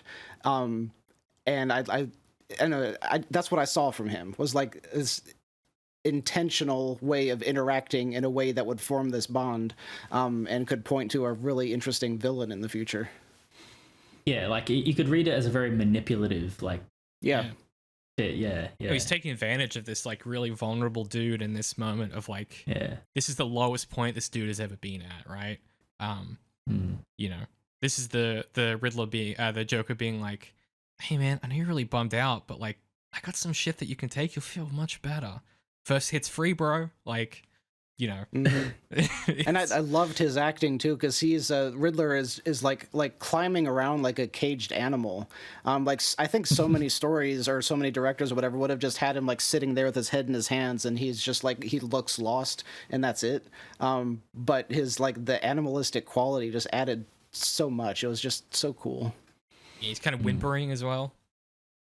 Yeah, that's a really good point. It is just it's a really nice, sort of powerful, again, very striking and specific. We haven't really seen this before, with these kinds of characters and these kinds of decisions in these films. It may be, that's the last point, it may be intentionally leaning into the fact that these are all people with mental issues. Like all of Batman's villains genuinely need help, and that's part of the point. And that is something that we very much get from this Riddler that I don't think we've ever gotten from any other version that I could think of, where you could see that something is wrong. And you really get this at the end where he is literally whimpering because he couldn't kill everyone. Like, it's so good. It's pretty dire. That's actually, I think that's a really good point. It is rare for us to see this character specifically cast in the same light as the rest of the kind of rogues gallery. I think quite a lot of the time the Riddler ends up being one of the few characters that we don't really view as having sort of issues that need help and empathy and compassion and you know, psychological assistance. We rarely see this character in that position. Often the Riddler's kind of a joke character a lot of the time. Who is, yeah, exactly. But who is doing all of this stuff on purpose, knowing that it's bad because he's a criminal, right? And also for the love of the sport to an extent, that he just loves riddles and doing crimes with them, which is also a fun angle. But I think, yeah, you're right. This is quite unique. Yeah. All right. Well, the last thing that happens then is we get the sort of final meeting of Batman and Selina. And there's a real longing between them that I think is communicated really well, just with the kind of eye contact and the way that they sort of physically block these characters together. And the thing I particularly like about this is they obviously end up going their separate ways.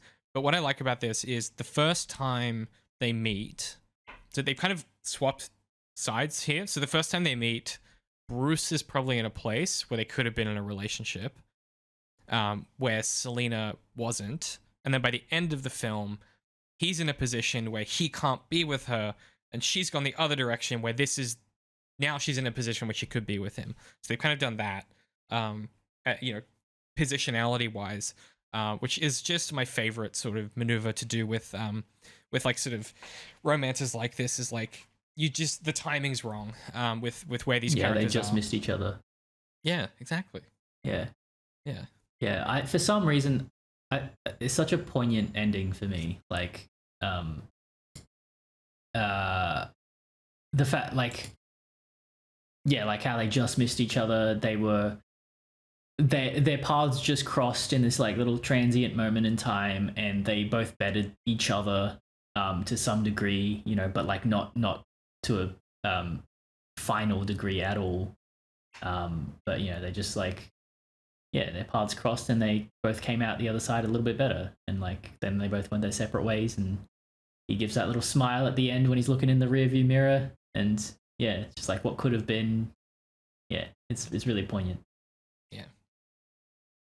I had taken that a little differently, because if I remember right, like didn't she ask him to go with, and he's like, I have to protect Gotham, you know, his standard thing. And so it was like, it wasn't that he was not ready for a relationship, because I would say at the beginning of the movie is like he didn't even understand relationships, and then by the end of the movie, now he's ready to be in one, but she is not staying here. She is absolutely leaving Gotham, and he can't because he's already married to this. So I got the impression if she had stayed, then he would have been open to it, but that wasn't in the cards for her. Yeah, you're agreeing with me, but I think the difference I would point out is like it's not about whether or not he knows how to be in a relationship. It's whether or not he's in a position where a relationship seems possible, right? At the start of the film, he definitely is, and she concludes here that he's not because he's spoken for because of Gotham, right? Even if she stayed, like it wouldn't be like he would always have his eye on this other thing. Like like I understand what you're saying, but I think that her understanding of him is probably more keen here, which is like it's not just that if she stayed, he might be open to it. It's that even if that was the case, it wouldn't be any type of relationship because he'd be half in this other. He'd be halfway out his mind thinking about this other stuff the whole time, right? He'd have one foot out of reality, right? Yeah.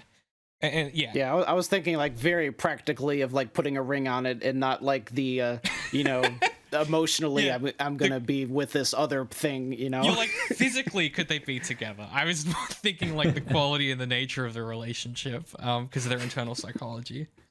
It was a very Darth and David moment. Everything makes so much more sense if I just like don't think deeply. You have to think deeply, but you have to think like emotionally and evocatively instead of literally. I don't have that power. That's why we do this. Hey Pat, what's this film about? Ooh. Oh, what's this film about? Yeah. Do you know what I mean? Like what's this film about, Patrick? Well, okay, as I prefaced at the beginning, once again gonna compare this to Nolan. I did warn you. Alright, so I have mainly two like brief summaries of this film. One is about comparison of like the overall themes of The Dark Knight. The other one is about the comparison between the villains, between Heath Ledger Joker and this Riddler.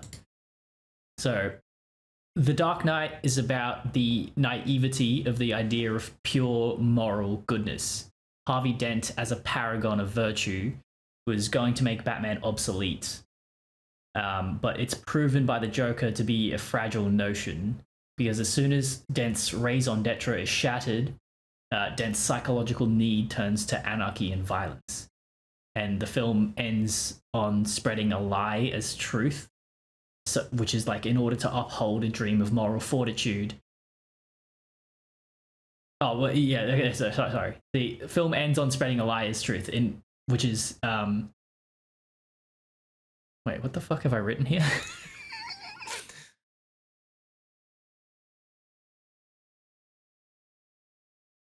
Right, sorry, okay. The film ends on spreading a lie as truth in order to uphold a dream of moral fortitude. Right, that's the, yeah, so yeah. It's kind of a down lie. film. Yeah, it's a lie to uphold the thing because the film, like, the fact that it's a lie proves the thing that it's holding up is impossible. Yes, yeah. Well, yeah, and I understand that that's like, you know, the Dark Knight has a million different readings, like, you know, of both positive and negative charges ultimately. I think ostensibly though that is probably the center of most Venn diagrams of readings of the film though. Yeah. And so, but both of these films are about the naivety of the idea of inspiring fear. So the Batman doesn't have any qualms with the idea of sincere moral goodness is the difference. The Batman, by the end of this film, realizes he needs to be more than that, a symbol of hope. The hardest responsibility isn't the one that comes naturally, i.e. beating up criminals as a retribution for your past trauma. The hardest thing is admitting that whoever that criminal was, he was another victim of broader forces at work. In this case, you know, the corruption of Gotham's politics. So yeah, it's a very like class-based story conflict. Yeah, I think that's right. Whereas I feel like The Dark Knight is a very metaphysical, sort of ontological conflict. It's very Nolan, I think, which to abstract, right? Yeah, exactly. Which leads me into the dynamic of the villains. So like, the Batman Joker dynamic in The Dark Knight is metaphysical in a way. Batman says, you know, people want goodness, but the Joker says, no, people want evil and chaos. and they are aligned in their sense of absolutism. Whereas the parallels in the Batman Riddler dynamic in the Batman is that they are victims who want to change the world, but the way they go about changing the world is tied into their victimhood. And, you know, how were they victimized? Well, Batman sees the evil of criminals and the facilitating forces of organized crime as what needs to be destroyed, whereas the Riddler sees it as the forces of greedy, white-collar, bureaucratic corruption that facilitates poverty and crime that needs to be eliminated. So, yeah, I guess, like, generally one is about, like, lofty metaphysical human nature stuff, and the other one is what can I do in the physical world to fix everything. This is why the Batman appeals to me so much, just with my current sort of framework of how I like view the world, right? Like it's not a materialist text by any means, but it is certainly playing in the same space, right? The fact that like it's the seawall that gets exploded, it's like, oh, that's like physical infrastructure that is now destroyed, that is going to have consequences ideologically on the city. Like that to me is like, that's the meat and potatoes of the stuff I write and the stuff I'm interested in reading and thinking about. I also think there's another kind of extension of what you said about the kind of the recourse to victimhood being tied up in like the act being tied up in the victimhood itself instead of overcoming that victimhood and kind of moving forward and becoming something greater. I think the kind of ancillary to that this film tries to sort of get toward as well is that's sort of why Gordon is who he is Gordon refuses to be a victim in any situation. He just focuses on solving the next problem, right?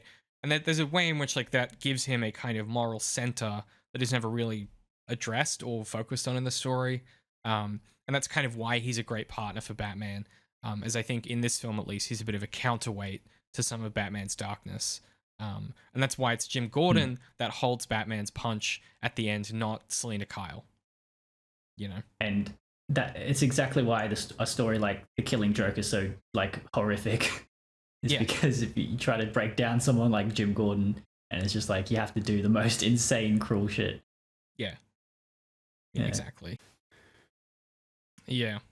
I can talk about Marx for a bit if you have something on this, Pat. Oh, he's gone. Oh, sorry. No, my headphone's about to die. I need to get some. Go for it. I was gonna say, if you have something for this. I mean, this is what Marx meant when he talked about the capitalism producing violence at the intersection of its proposed value system and then the reality of that value system, where the underlying mechanisms of capitalism are fundamentally a lie and fundamentally do not yield the results capitalism promises it will, and the thing that they expend instead is human life to make money and profit. And then as that becomes, there is a threshold where that becomes unacceptable in certain contexts, and when it becomes sufficiently unacceptable, you get eruptions of violence. And the extent and the scale of that violence is often in relation and in response to the extent of the violence the system has been doing to the people that it's exploiting, right? This is, I mean, that's classical Marxist theory. I think you can kind of get to the ecosophists via like Deleuze and Felix, and you get into a bit more nuance around which parts of the systems create that violence. But yeah, exactly, right? These people are responding to something that is wrong. They are just the thing that is wrong is bigger than the thing they think is wrong. They think a symptom is the cause, and they don't know what the real cause is, but they know something is wrong and they know they need to do something about it, and it creates pressure. It exerts an ideological pressure on them until someone does something about it finally, or someone is forced through other violence of the system into action. And that's where you get to like, well, what other recourse do we have but to burn it all down and start again with a different system, right? There's only so much you can do improving it from within, and we have to keep improving it from within in the ways that we can. But we have to acknowledge the system itself is the problem, and we need to do things in our local communities to improve the quality and the conditions of life around us, and we need to be wary of the people who are interceders on behalf of the capitalists that will come and will want to find you. If you live in America and in the next 4 years, someone comes up to you with a clipboard and says, "Do you want to sign up to the revolution?" Do not trust that person. If someone says, "Hey, I'm trying to improve how to make bandages that stop bleeding," work with that person, right? Go find things in your local community that you can do. Go and figure out ways that you can contribute in your, does your local government need people to assist with different committees and decision making and things like that? No one volunteers for that shit. You can make a real material difference in the places around you. If you accept that the system is the problem, then your responsibility is working within that system to do things that make the world around you better for the people that you can actually influence, which is the people in your immediate vicinity. And then beyond that, it's then everything else, right? It's projects like someone says, "Okay, we're going to restrict healthcare and abortions for people that need them." Okay, the project then is, how do we get those people money and get them in places where they can have access to that healthcare?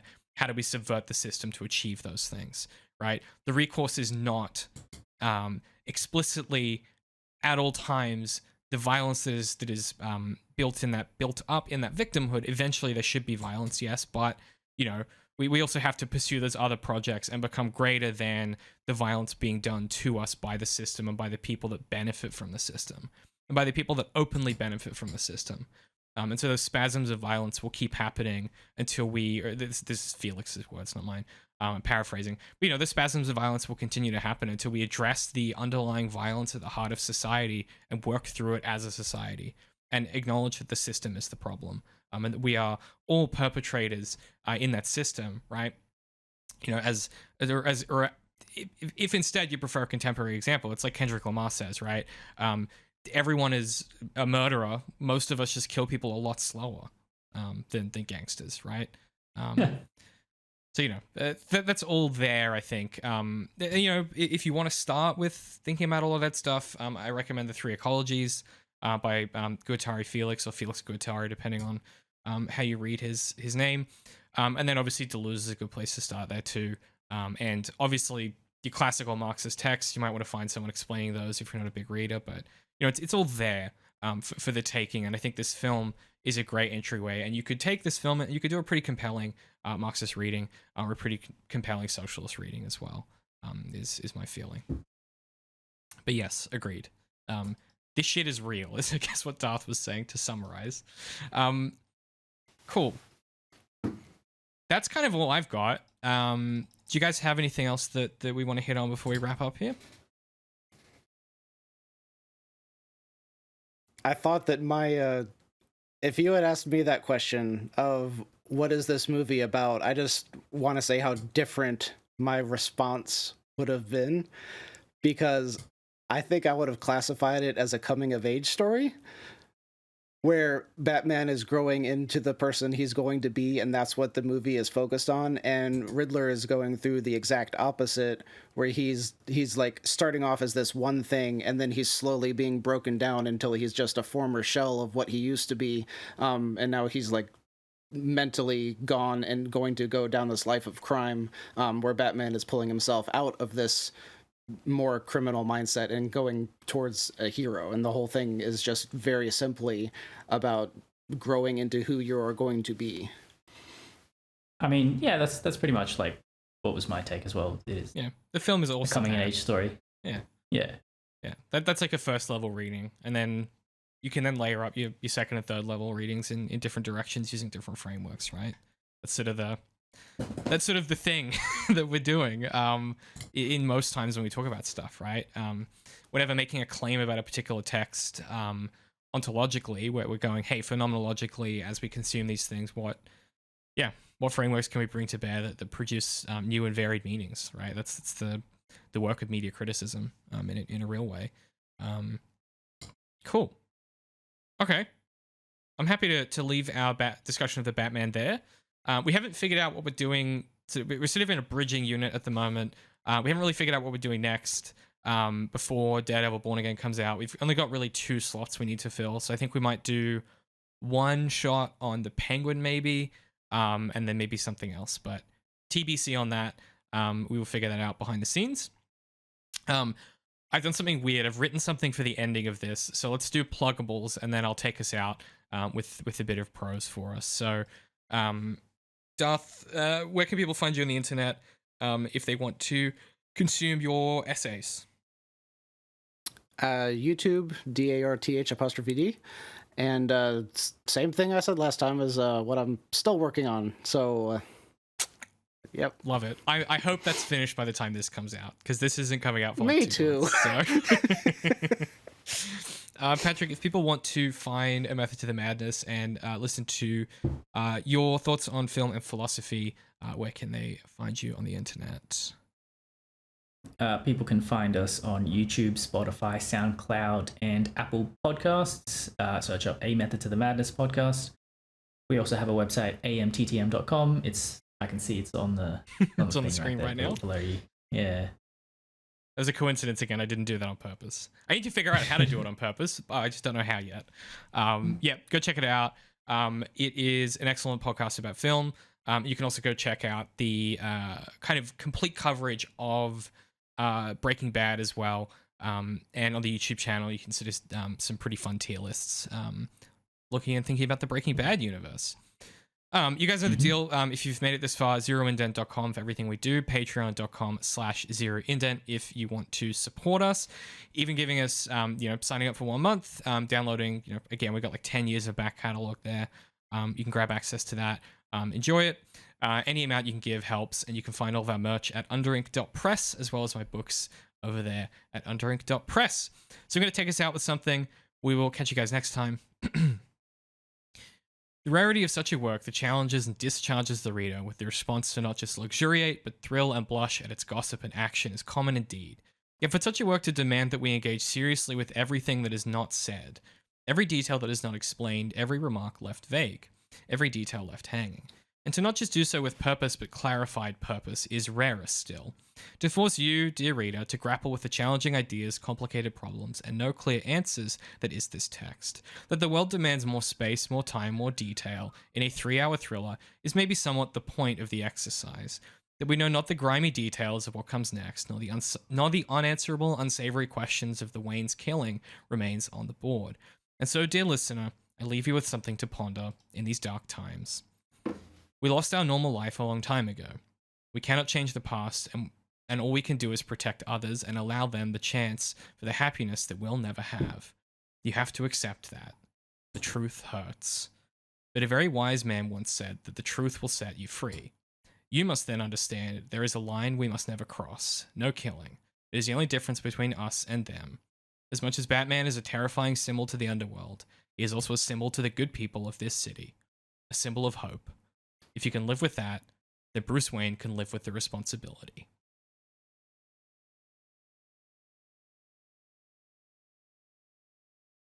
This season of Daredevil in the Details is brought to you by the Maynard Trigg series. These are my Dying Earth science fantasy steampunk coming of age novels. The 3rd book is out now. You can grab the first book, Maynard Trigg and the Creature Beneath the Veil, hardback or paperback. It's on special right now at underink.press. Appreciate any support you guys give. These books are one of my favorite things I've ever done. I'm super proud of them, and I would love you guys to check it out. If you're interested in the stuff we do, I guarantee you'll enjoy these books. Head to underink.press and grab your copy today. I feel like, Pat, you're so itchy on the trigger with time orders these days. You've gone from from mellow to let's fucking go. I'm pretty impatient nowadays. That's true. It really hurts me when I'm playing video games. I'm just so fucking impatient. I was literally having that problem yesterday. I was trying to play FIFA, and I was like, just get past the defenders. And I was like, oh, this is all the ratings from the coaches was like, brother, that's a really disappointing performance. You tried to force it. I'm like, I know I tried to force it, dude. That was the whole thing I was going for. Madden shaking his head at you from the grave. 100%. What's really funny is when you said that, I thought in my brain said Forza, so I was like, I didn't expect him to be a car gamer. And then why don't you just get out in the road and drive? I don't play car racing games, but I do like Motorsport Manager. I like any management game. Where you like coach your team. Oh my I gosh. got into Gran Turismo recently. That's pretty fun. Damn, dude. Becoming a... This is... Me and Pat are like entering our dad era, I feel like. Just... I mean, it's a good place to be. Just kicking back with a beer, playing some Football Manager. You know? It's great. Oh, I just want to become like a flight sim guy where like you come into my flat and there's like a joystick and like pedals and like, like over there's like a wheel. You know what I'm saying? Like I feel like that's a slippery slope. I mean, I was seriously considering like getting pedals and a wheel. That's what I'm saying. I was, yeah. Yeah. It's a slippery fucking... The second there's peripherals involved, there's a threshold that you're crossing, I think. There's a path of no return. Then, like, you're like 5 steps to becoming a mech nerd guy. Rubicon. Yeah. And you're like, well, now I'm into Gundam. Like, it's like, all right. All right, let me just move this over here. Okay, let's do it. 3, 2...